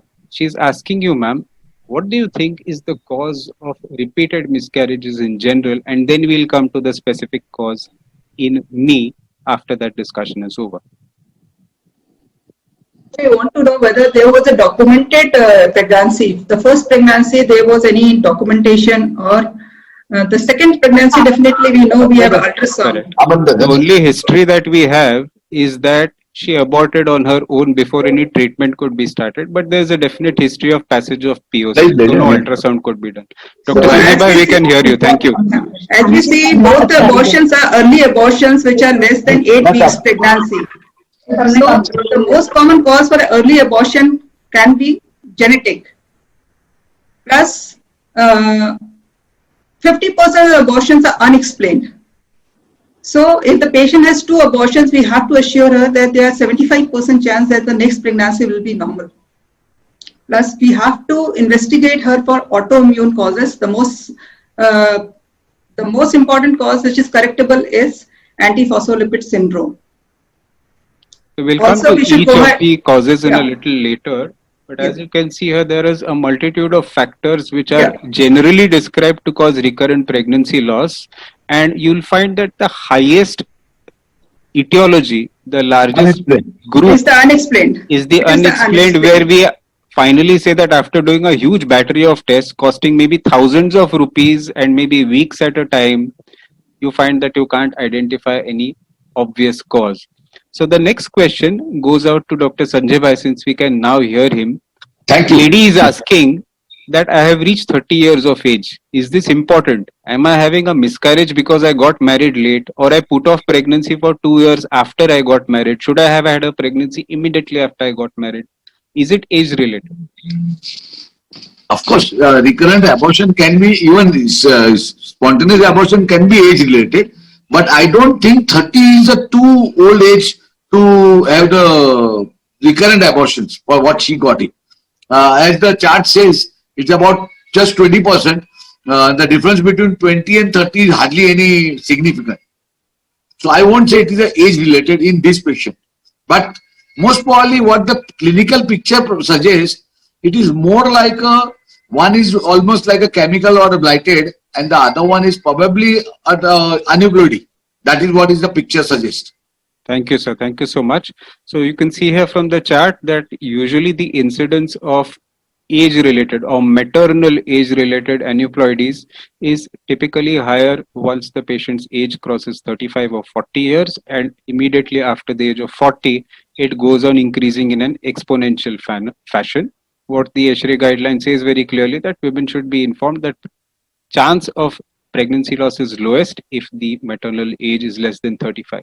Now, all of us here are aware, it's been drilled into our heads ever since our undergraduate years, that maternal age less than 35 is very important. In fact, any woman who gets pregnant after 35, we used to give them a pink card saying elderly primigravida. I think most women today get married after 30, and by the time they have their first child, they are around 34, 35, in metro cities at least, because of their whatever, education not being complete, or they want to be stable in their career, and so on and so forth, because of social issues and other things which are changing over a period of time. But we have never really been highlighted that paternal age also may be an issue as far as aneuploidy or recurrent miscarriage may be concerned. And here I'm going to bring Dr. Deepak Goenka here into the picture. Sir, in your 25 years of experience as an IVF specialist, do you think that there is some chance that even paternal genetic factors can be an influencing factor for recurrent miscarriage? Good evening, everyone. Definitely, last 25 years, we have seen elderly patients, elderly couple. And when I use the word elderly couple, as you rightly mentioned, the elderly father, elderly husband is also contributing a lot. Cognitive behavior of the children, we do understand. Regarding the recurrent pregnancy losses, it is still we need to study more. We don't have conclusive data for all this. May be contributing, but still we don't have a clear-cut answer. And before answering, Pratik sir, all the questions, when I saw the slide here, all the questions the patient has asked here were the questions from an anxious patient. And all their questions should not be answered at this stage.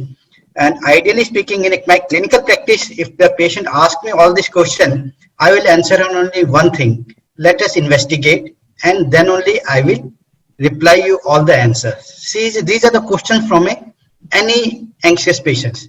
Now, coming to the evidences, as you are asking regarding the paternal factor, I can see on the slide, you have put up the slide on the DNA fragmentation testing. We have started doing last 3 years, we have started doing DNA fragmentation in the recurrent pregnancy losses, but still I won't say that I have a conclusive answer for this. Yes, we are finding correlations, and many times, to be very frank, I'm using this DNA fragmentation as an excuse to tell them, please stop using the bad habits like tobacco or alcohol. So I'm using this DNA fragmentation as an excuse to stop this. But regarding the evidences, I think still we have to wait for some more time. Absolutely, sir. I think as far as sporadic mutations or isolated miscarriages are concerned, this can be considered as one of the factors. As you can see, there is a multitude of environmental insults, stress, lack of antioxidants in the diet because of the changing lifestyles. All of these issues contribute in a lot of patients to having abnormal sperm morphology, which may be one of the etiologies for a miscarriage. However, there is no conclusive evidence that this is responsible for a recurrent or repeated miscarriages. I've just put this up so that we have a little out of the box thinking. All the time we are blaming the maternal component, saying maternal age. But there is some element of paternal aging also, which we should be considering as part of our diagnostic armamentarium. Sorry to interrupt. Yes, sir. Just one Yes. more line. Yes, I sir. am sure all of you will agree. As soon as we blame little bit to the husband, it's a big relief for the wife. कि चलो हाँ उसका भी कुछ contribution है कि सारे की सारे ताने और ब्लेम्स मैं ही क्यों सहूं. I think you're speaking from the point of view of any AIT consultant, where we always call infertility as an inverted commas couple's problem. It's never a female partner problem. It's always a couple's problem that has to be instilled into the couple from the very first day, from the minute they walk into the clinic. Otherwise, the male partner will never be contributory. He will never take part in any of the discussion. He'll come only to give semen sample, and that's it. Now, even in the RPL cases, it's always involve both the couples. Absolutely, sir. Thank you so much.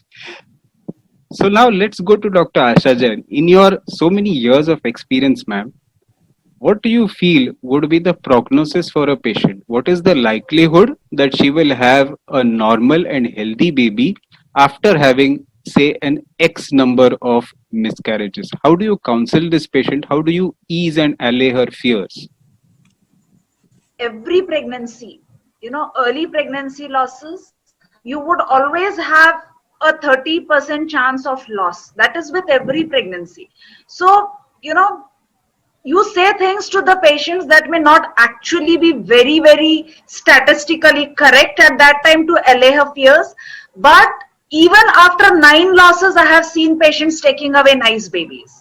So it's never a 0, but after 3 losses, as you've reported here, it's a 29% chance. After 6 losses, 53% of again a loss.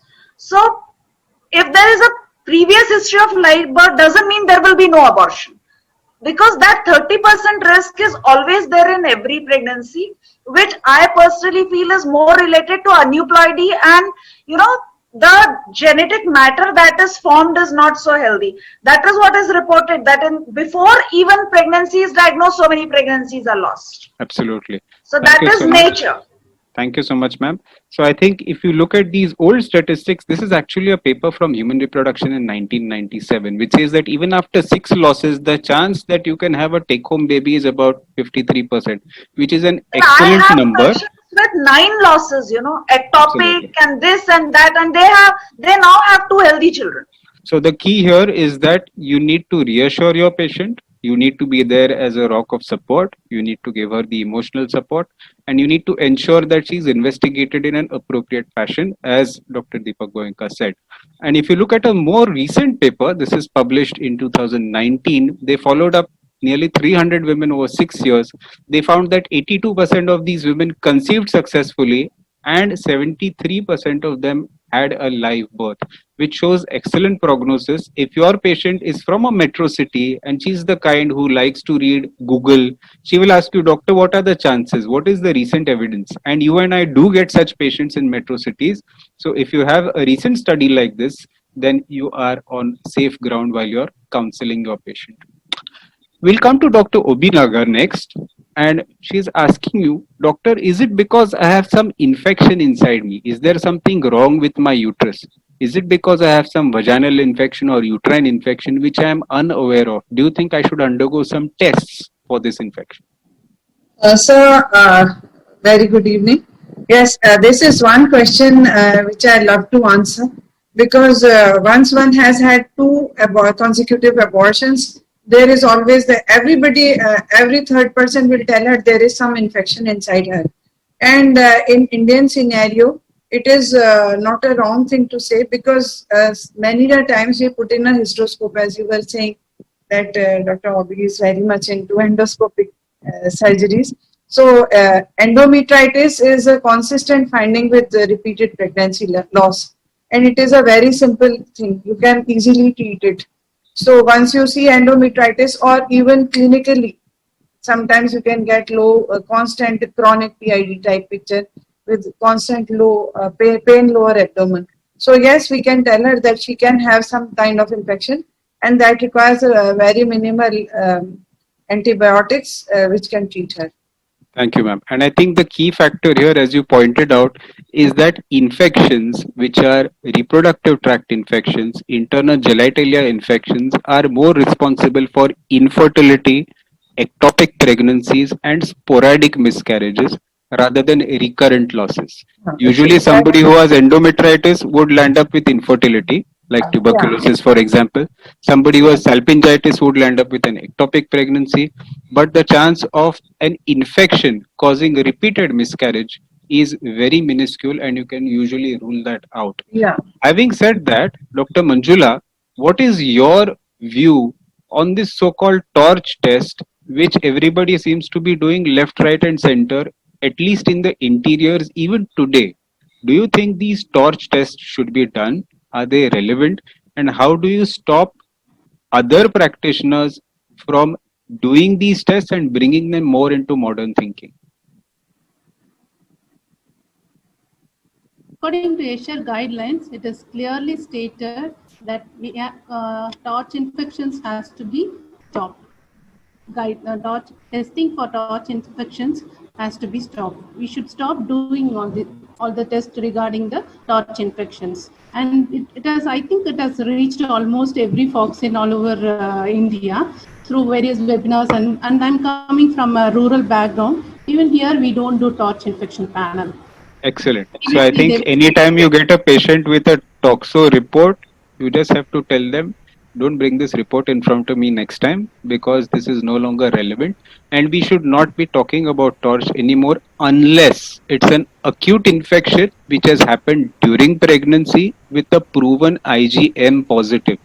Today we also have a special test called as an avidity test. It is available. It's a little more expensive test which will tell you whether the acute infection actually happened during the pregnancy and whether it was responsible for the pregnancy loss for that index pregnancy. Anyway, I don't want to waste too much time talking about toxoplasma. Let's go back to Sanjay Bhai. Sir, in your practice, what tests do you think are practical, relevant and doable for a patient? There are, I know, a huge battery of tests which can be done, but which would you actually advise? Yeah, Pratik, it is depending on number of miscarriage or abortion she has undergone. Suppose it is just only a one spontaneous abortion and the patient comes to me and with not a clear history of earlier live heart rate seen during a sonography, then I will just rule out thyroid disease, diabetic disease, and then I'll reassure her to go for the next subsequent pregnancy after 3 months of break. But if it is a recurrent pregnancy loss which we are talking, then definitely I would like to rule out EPLA syndrome. Apart from what earlier I said, thyroid and diabetic, that would be my test which are the commonly done. If second trimester losses are there, I'll think of incompetent os. Thank you, sir. Dr. Jigyasa ma'am, any further you would like to add besides what sir has already said? We can't hear you, ma'am. You need to unmute yourself. We like to go ahead with the endocrine causes like prolactin, thyroid, TSH, and glycosylated hemoglobin.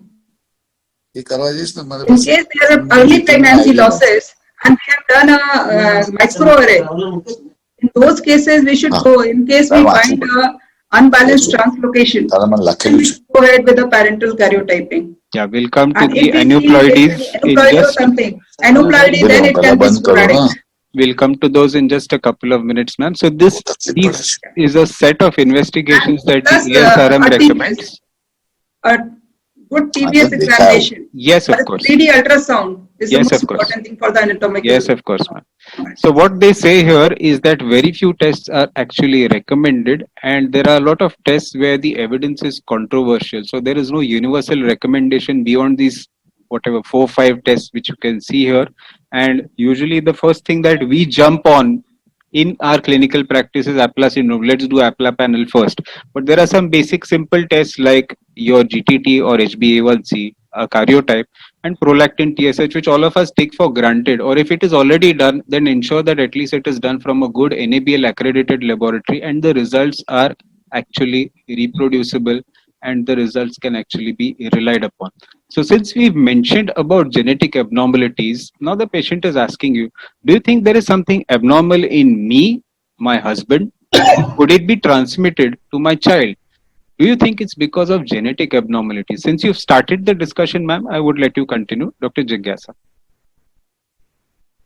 Yeah. See, if we have done a microarray test on the products of conception and we see any aneuploidy, then it is a sporadic event and we don't need to go ahead with the parental karyotyping. But if we see there is any unbalanced translocation, then definitely we should go ahead with the parental karyotyping. Microarray is not good for the parents because they'll be missing on the unbalanced translocations in microarray. True. Microarray is usually recommended for the products of concept. Yeah. Absolutely, absolutely. So you can see here that the incidence of aneuploidies is highest in the first few days, the first 5 to 6 weeks of pregnancy, where you would typically see an anembryonic pregnancy. In the embryonic period between 6 to 8 weeks, you would see about 50%, and after that you would see 30% of aneuploidies. I'd like to request Dr. Sarveshwari madam to give us some idea of what are these trisomies and how often do you encounter them in clinical practice? How often have you seen these, ma'am? I think these are quite, trisomy is with these recurrent loss of pregnancy, we have seen quite a lot. And especially for first trimester, you would see these much more common. Trisomy 21.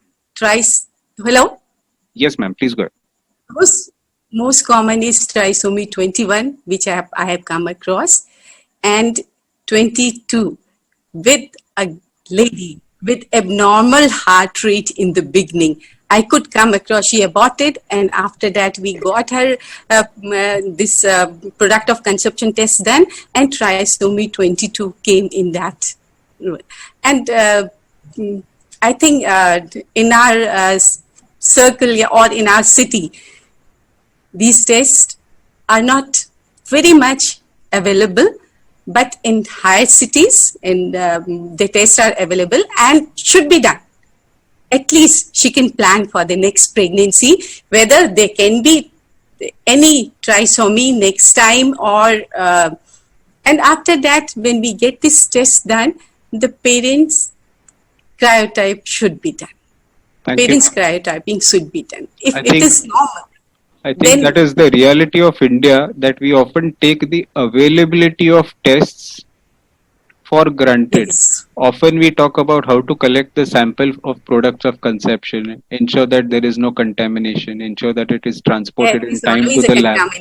But often in many places, especially small towns, you will find that even the test is not available, and therefore the products of conception, karyotyping, which we always talk about, may not always be available, but at least the parental karyotype can be done. Especially you can look for balanced translocations and reciprocal translocations, which may be transmitted. And another thing which we in metro cities usually take for granted is that the first thing when we see any translocation or any abnormal karyotype report in the parents, we say, okay, let's refer to a genetic counselor. I'm sure all of us have done that at some point, but there may be places where there's no genetic counselor also available. And from the interiors, then the patient has to come to a metro city to undergo a proper genetic counseling. So now let's have some consensus about having undergone all these tests. What guidance are you going to offer this couple, and how are you going to tackle her? How are you going to advise her what is safe, what is good, and when she should conceive next? Dr. Goenka, sir, would you like to take that? Sure. Thank you, Dr. Pati. As I told earlier, basics first, lifestyle of the couple is most important to improve. If the husband is addicted to some alcohol or tobacco, he should improve his lifestyle. Second important aspect, as you have covered earlier about the weight, I think Mala ma'am was talking about the weight of the wife. That is also very, very important. Before we go into the advanced treatment, these basic lifestyle must be taken care of. So weight reduction from the wife side. And if we don't find any other reason, if the patient falls into the category of unexplained recurrent pregnancy losses, so it is important to give them reassurance, as we have discussed about the percentage. So reassurance is very, very important along with the improvement in the lifestyle. So these are very, very important basics. And if the patient falls into any other category, that depending on the etiology found, we have to move forward. Thank you, sir. I think basic pre-pregnancy counseling is always appreciated, even for patients who have received it earlier, because it gives the patient a chance to explore other options and talk to you about other fears which they may not have come out with earlier. Once this patient is pregnant, Dr. Obi, what are the precautions that you would recommend? Should she have complete bed rest till full 9 months? That is a common recommendation from the mother-in-law. Would you concur? Yes. Tender loving care, as everybody says, that is not necessary in these cases, though if the lady is having hectic work schedules, they can be avoided. But moderate amount of exercise is rather recommended than lying as asking her to do a complete bed rest. Complete bed rest is not an essential need. Then progesterone again, what we can tell her that she has to be active. Then things like simple folic acid supplementation in her diet. Supposing she is a case of RPL and we have diagnosed she is having APLA, then we can go in for aspirin. Yeah, we'll come to APLA a little later. Just general recommendations. General recommendation is just to take folic acid as usual she is taking, and proper diet and proper exercise, that is always required. And if you want to say that we need progesterone supplementation or human chorionic gonadotropin supplementation, then there are evidences that as far as studies go, it is not very important to supplement. But if you want, then some other doctor will do that for you. So by and large, I will keep it on the index. So progesterone is generally added to these patients, and of course HCG. Generally, you will find that it is in the recommendation that this is not required, but in prescriptions you will always find. If you will not give, then some other doctor will give. So this is a controversial point regarding HCG, yes, and usually whenever patients ask me this, what I tell them is that progesterone and HCG have a similar action. So rather than taking two separate medications, why not take the same medication and take it in the appropriate dose? That is good enough. And usually they get convinced when I talk to them in such simple, straightforward language, in language which they understand, and that avoids the controversy. Talking about progesterone, Dr. Manjula Madam, would you like to tell us a little bit about the role of progesterone in pregnancy acceptance? But because as Dr. Mala said, pregnancy is half self and half non-self. So the maternal immune system has to recognize the non-self part as self and allow it to grow like a parasite for 9 months. Can you tell us something about the role of progesterone there? Is Dr. Manjula there? Yes, sir. Yes, ma'am. The question was for you, ma'am. Progesterone is usually it stimulates the CD8 cells, and it acts almost. The progesterone is usually the blocking factor, and it produces NK cells. Thank you. So I think we are all aware of the T helper type 1 and type 2 cells. Th1 are the bad guys, Th2 are the good guys. If you have Th2 cells, pregnancy continues to grow well. And in patients with recurrent pregnancy loss, you will find that there is an abortogenic shift where Th1 are more preponderant. There is also cytotoxic chemokines which are there, which engulf and destroy the growing pregnancy. And well documented that if you supplement with progesterone, or if you get a patient with threatened miscarriage and you give her progesterone, then this shift can somehow be arrested. Also, it reduces the natural killer cell activity. A lot of these concepts have been covered by Dr. Mala Arora in her talk, so I'm not going to waste much time. I will only mention Dr. Raj Raghupati. He is a person of Indian origin who has done extensive work on this subject, and you can read up about him. If you go to either Google or you go to Medline, you will find graphs like this which show that progesterone works well in patients where alloimmunity is a factor. Let's go to the next case. This is a 28-year-old. She is married since 3 years. She is a village dweller, come to you for treatment, conceived spontaneously immediately after marriage, uneventful first trimester, anomaly scan was done, which is normal. She was going to mother's place by train, started having pain, taken to hospital close by, aborted at 5 months, repeated history in the second pregnancy, which was 6 months, again aborted at 4 months. I'd like to ask, shall we go to Dr. Uma Pandey, madam? Yes, I think this is an appropriate question for you. This is a second trimester loss and it's a repeated loss, and the duration of pregnancy is shorter in every subsequent pregnancy. So this is a classic textbook, either uterine anomaly or it's a cervical incompetence. Yeah. How would you She's deal with this 28 lady? years of age. Absolutely. Yeah. And second pregnancy, she also aborted 4 months in spite of whatever was done for her. Yeah, so this is a textbook painless abortion picture that we are saying. I'm cutting to the chase straight away. It is pain though, that confuses me. That started having pain while traveling by train. That was a little confusing. But yeah, let's take it as cervical incompetence. And if that is the case, then we have to investigate this woman. Yes, she could be cervical incompetence, but in the interim period, in the interval period, we will also investigate her for other causes. Like the basic investigations, like we will do complete blood count, we'll do thyroid function test, prolactin, HbA1c, all those investigations, and FTSH is raised and anti-TPO antibodies.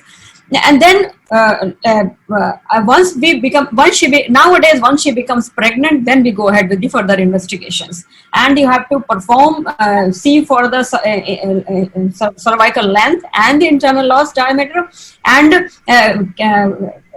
do it repeatedly. Start it early in the gestation. I would generally start somewhere from 12 to 14 weeks or maybe earlier, so that if you exactly see cervical incompetence and she has crossed the first trimester, we give first trimester so that all these aneuploidies who are going to miscarry would have miscarried by that time. Then you would be in a situation or in a position to perform a suturing. So there are two ways to manage. Some people go ahead with suturing. We don't do fundal pressure, but yeah, that could be a good idea.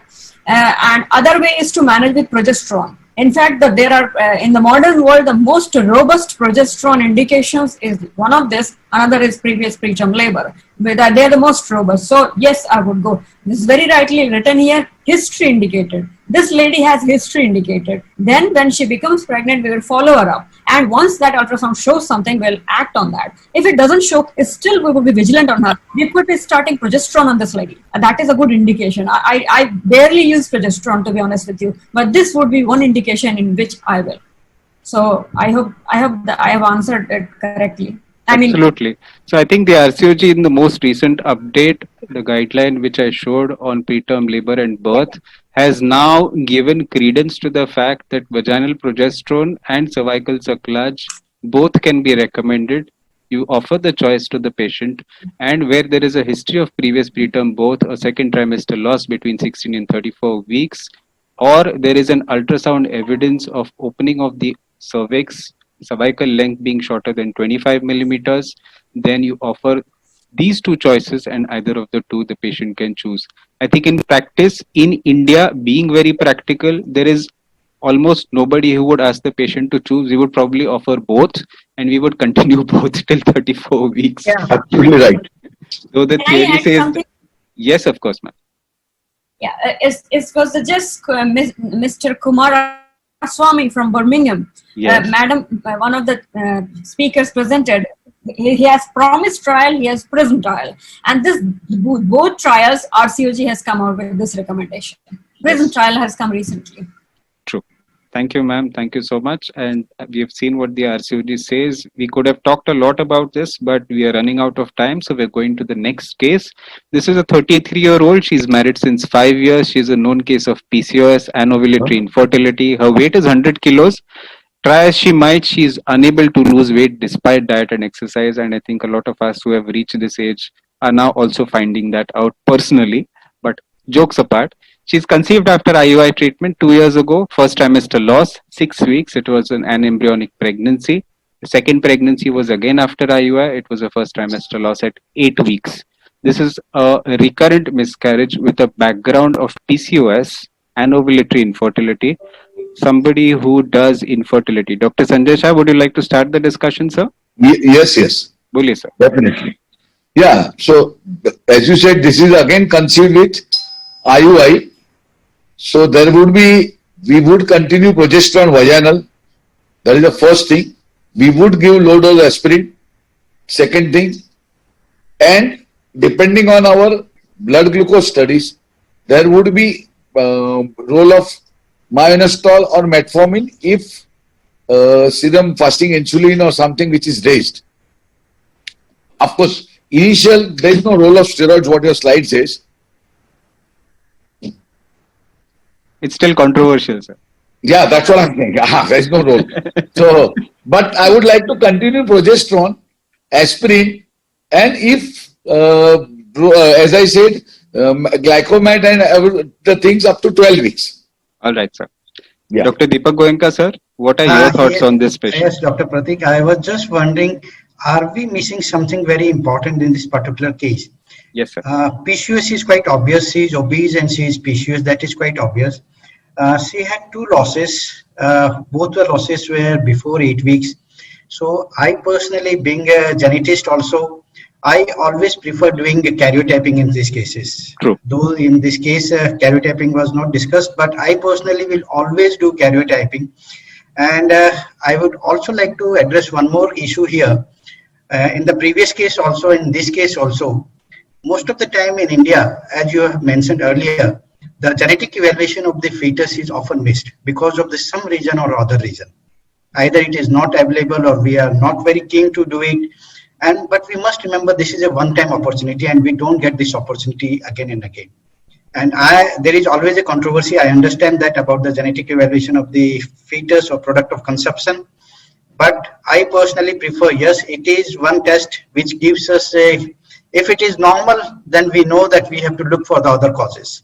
If it is abnormal, if it is a aneuploidy, we know that it is a sporadic event. And if it is a translocation, balanced or unbalanced translocation, we know in which direction we have to go.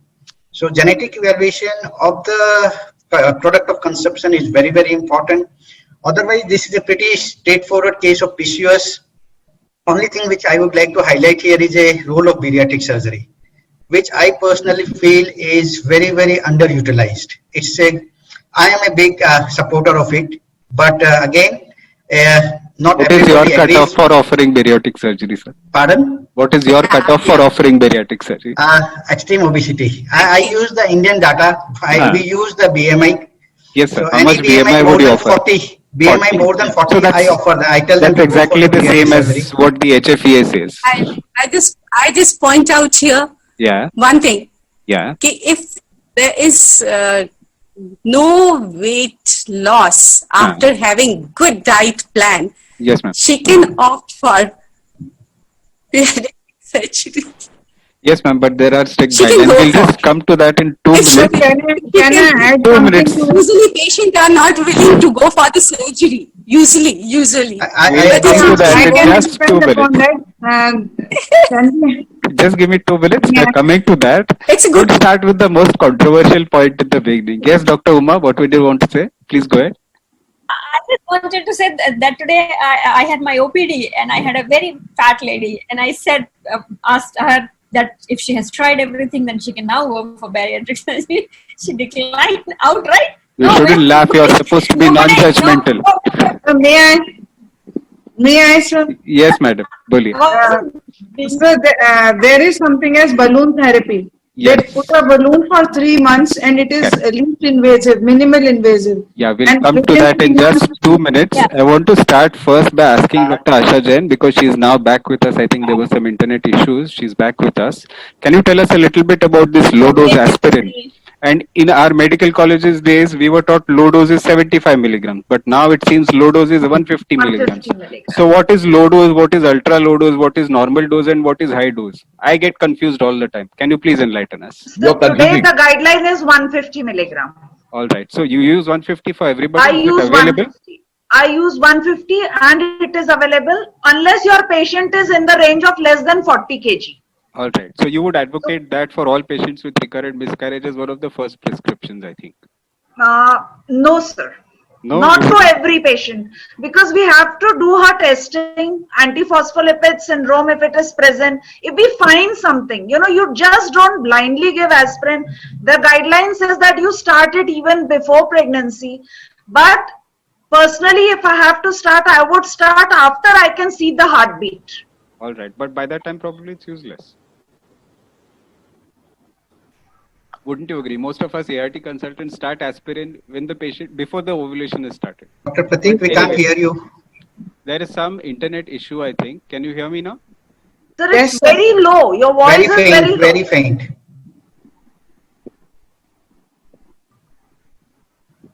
Anyway, I want to move on and I want to ask Dr. Jigyasa, what are her thoughts on metformin and insulin sensitizers? Do you prescribe them in a patient with PCOS? And do you think they are advocated in a patient who has PCOS and recurrent miscarriage? You need to unmute yourself, ma'am. So certainly with the obese PCOS, we are prescribing insulin sensitizers. And metformin has, like this lady, in spite of all the regimes and everything, she's not able to lose weight. But the moment we supplement her with insulin sensitizers, maybe she is able to lose weight. So there's a meta-analysis which shows that insulin sensitizers are very good with weight loss, and for patients especially who have PCOS, you can see that the incidence of miscarriage can be as high as 40%. We don't have specific figures on what is the incidence of recurrent miscarriage in patients with PCOS, but I think most of us, if we had patients with PCOS, would put them on metformin. The question is whether to continue them in pregnancy, because there is no clear evidence whether they are safe or not. Some of us would continue, others would ask the patient to make the choice whether she wishes to continue, and most patients would probably continue within pregnancy as well. Let's start by the discussion on corticosteroids. Dr. Sanjay Bhai has already said that corticosteroids are not useful in recurrent pregnancy loss. I want to hear the opinion of the other panelists. Somebody who has not spoken so far. Dr. Mala just said if it is ANA positive, then there is a role. Yes, sir. That is proven, textbook proven, if there is ANA positive. But Yes. universally and empirically, many of us give, especially as a last resort, when there is nothing else left to give. What does Dr. Obinagar feel? Sir, corticosteroids do not help. They don't improve the live birth rate, and aspirin is as good. You can give aspirin with low molecular weight heparin or fractional heparin. That is better rather than giving corticosteroids.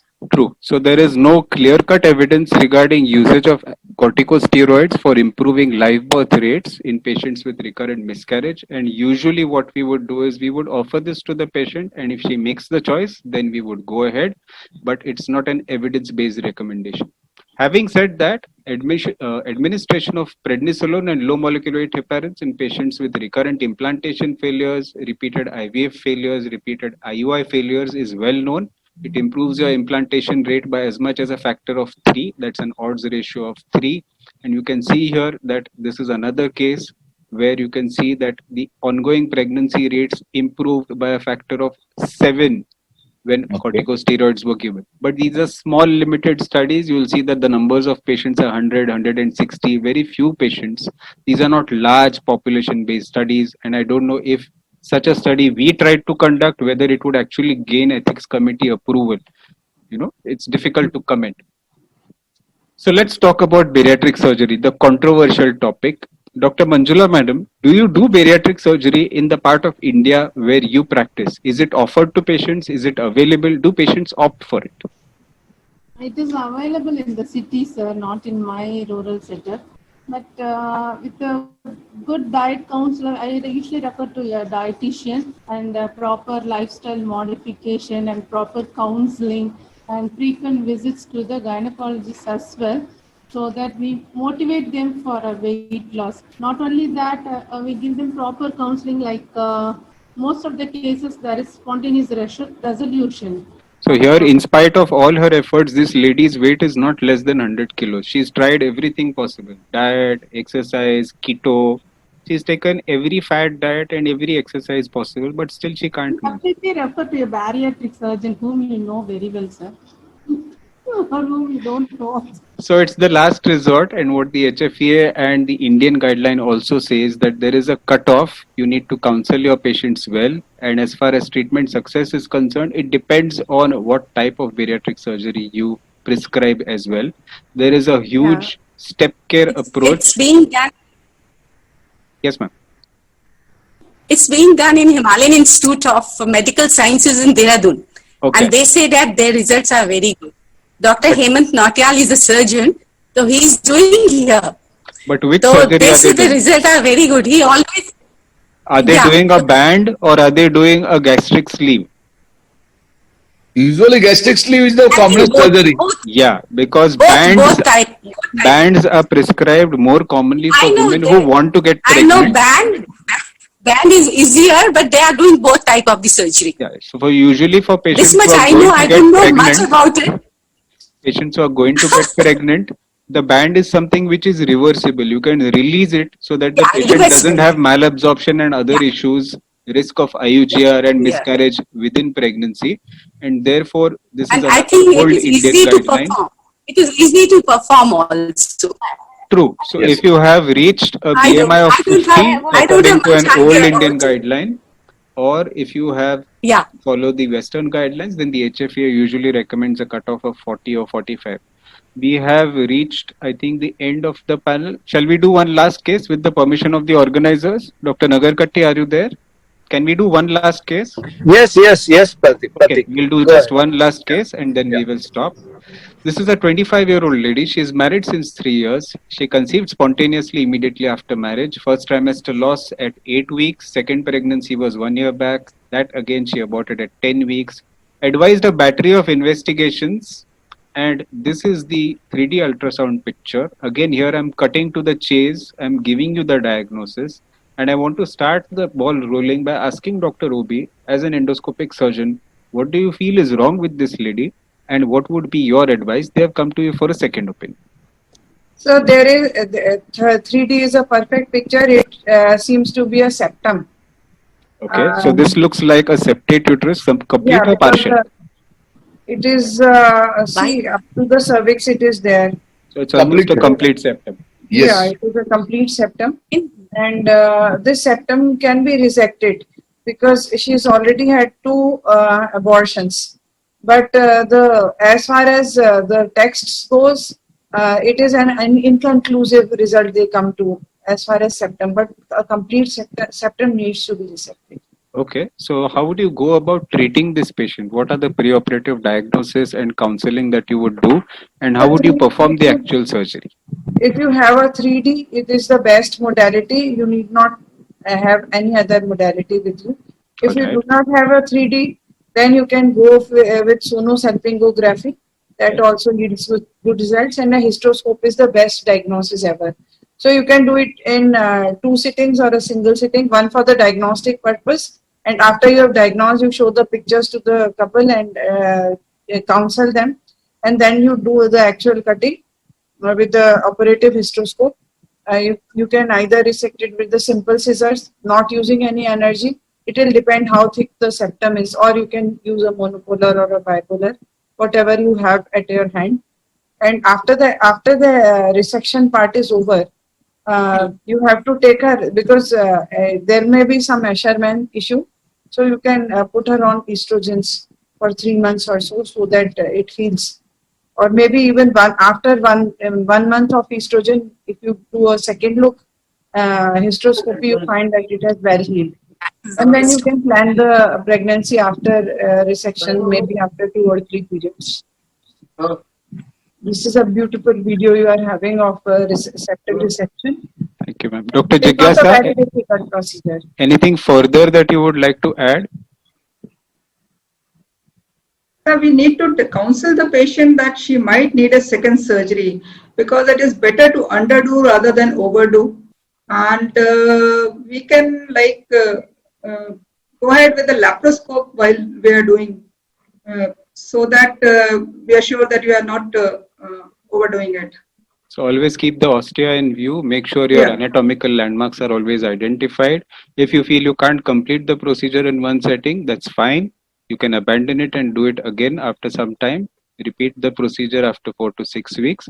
Patient safety always takes predominance. Therefore, as you said, you can try and put in a laparoscope simultaneously for safety purpose. And there are challenging situations like you saw, if you have a large or broad septum, if it's a complete septum, if you have a bicollis which is associated with it, then you need to close the other cervix to ensure that there is no back leak of fluid. And of course, you need to, as you rightly mentioned, administer estrogens for regrowth of the endometrium and ensure that this patient, before she conceives again, has a healthy endometrial lining. So at least you need to assess her by follicular studies and endometrial tracking that she Yeah, possesses a good endometrial thickness at least in one side. Yes, one word regarding the cervix. Sometimes the septum is completely into the cervix as well, and if you have cut it, sometimes you might have a cervical incompetence. Then you can offer, if we are talking about recurrent pregnancy losses, we can offer a prophylactic and cartilage also. Yeah, of course. Dr. Usually Pratik, these patients. may I add one line here? Yes, of course. Just a word of caution. Many times we use this word septate uterus or bicornate uterus very freely by HSG. It is important to realize until unless we see the fundus, we should not use this word bicornate or septate uterus.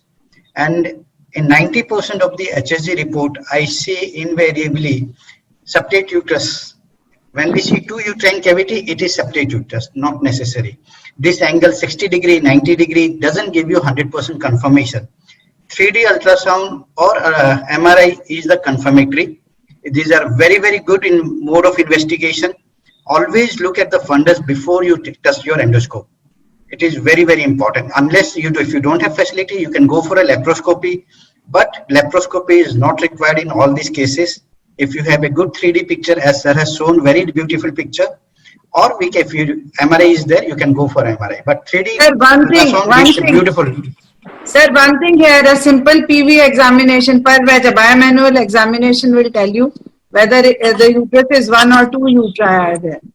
So maybe we should follow this internationally recommended classification, UCV, as it is seen here, which allows us to assess not only uterine anomalies but also concurrent cervical and vaginal anomalies. Unfortunately, very few of us use this in clinical practice. Most of us are still following what we learned in our textbooks, that is the old AFS classification 1, 2, 3, 4, 5, 6, 7, which I think we should abandon, and now we should move forward with the ESHRE classification, which is much better and gives you a good prognostication also when you are discussing with the patient.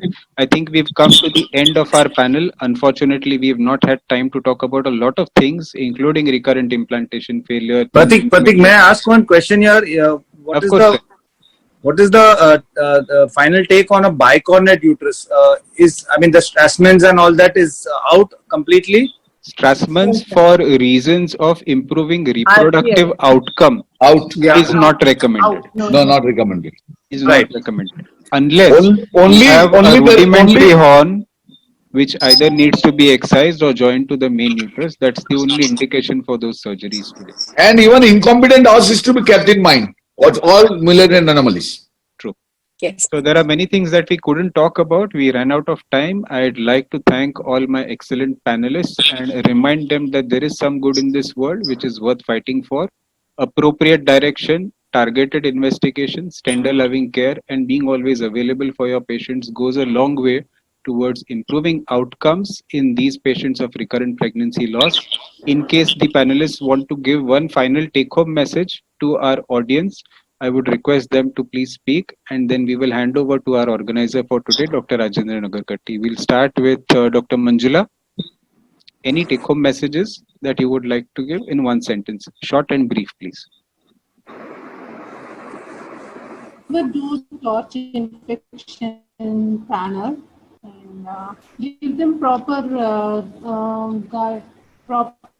counseling. That mostly 70% of the recurrent pregnancy losses, future pregnancies, there is a spontaneous resolution, and give them proper guidelines based on evidences so that they properly understand their situation and they cope up well.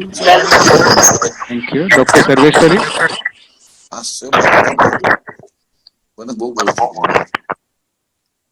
I think proper counseling can help us, can help the patient. So proper counseling. Okay, ma'am. Dr. Deepak Goenka. Two words as Diksha stated for the doctors. Number one is TLC, tender love care, is very, very important. And second thing, I would like everyone to get in a habit of doing the genetic analysis of TOC. Very, very informative. Thank you, sir. Dr. Jigyasa, ma'am. We need to tell the patient, we need to show the positivity. Even after 4 to 6 abortions, there are 50% chances that you will have a life pregnancy. Dr. Obi.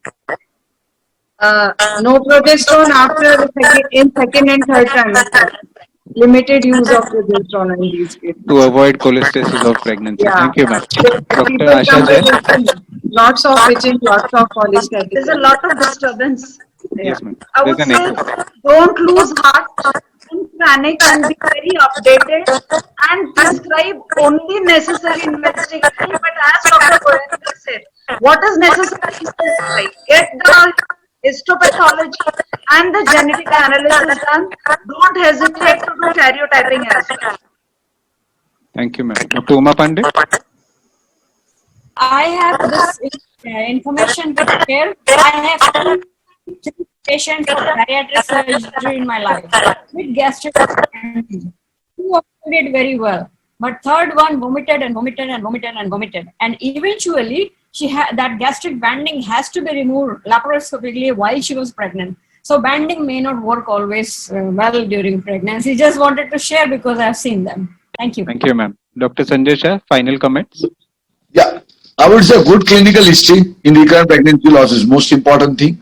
A simple investigations first. Avoid torch always. And most important thing, a weight loss, because obesity is a single important factor giving rise to 25% of the abortion each spontaneously. That's it. Thank you, sir. I'd like to thank all the panelists for their contributions. Unfortunately, we ran out of time. We could have gone on for another 2 hours, I think. We had plenty of cases So to one thing discuss. I would Because like the to moderator add, is good. Dr. Pratik, Yes, one thing, I have seen many people who have had this banding or sleeve surgery done. Unless there is lifestyle modification, they come back to their own weight because they start with eating half a katori of food and then that half a katori is every half hour. Ultimately, they are back because it's your fat cells who are asking, to be reinforced. So whatever surgery you do, lifestyle modification is a must. Without that, nothing is going to happen. And the change has to occur here first before it is done to your body. Thank you, ma'am. So while we close this panel, I'd like to place on record my gratitude to the Foxy office bearers, Dr. Alpesh Gandhi and Dr. Jaideep Tank, the EMOG's office bearers, Dr. Nandita Palshetkar and Dr. Arun Nayak, and of course, my co-convener for today, Dr. Rajendra Nagarkatti, chairperson for the Foxy Midlife Management Committee. And I hand over to sir for his remarks and for the final vote of thanks. We need some questions also. If there are questions, we may have to take. Thank you, Pratik. One word I want to say. I just want to thank Dr. Rajan and Pratik. It was wonderful panel discussion and moderator was excellent. Excellent. Thank you so much. Thank you all. Thank you, Sarveshwari madam. Nice to see. Yes. We will meet soon. We'll meet soon. Yes, definitely. COVID to jana hi hai, and we will definitely meet. Yes, we will meet soon. Uma, all Thank you, Banjula, everyone. everybody. Bye, everyone.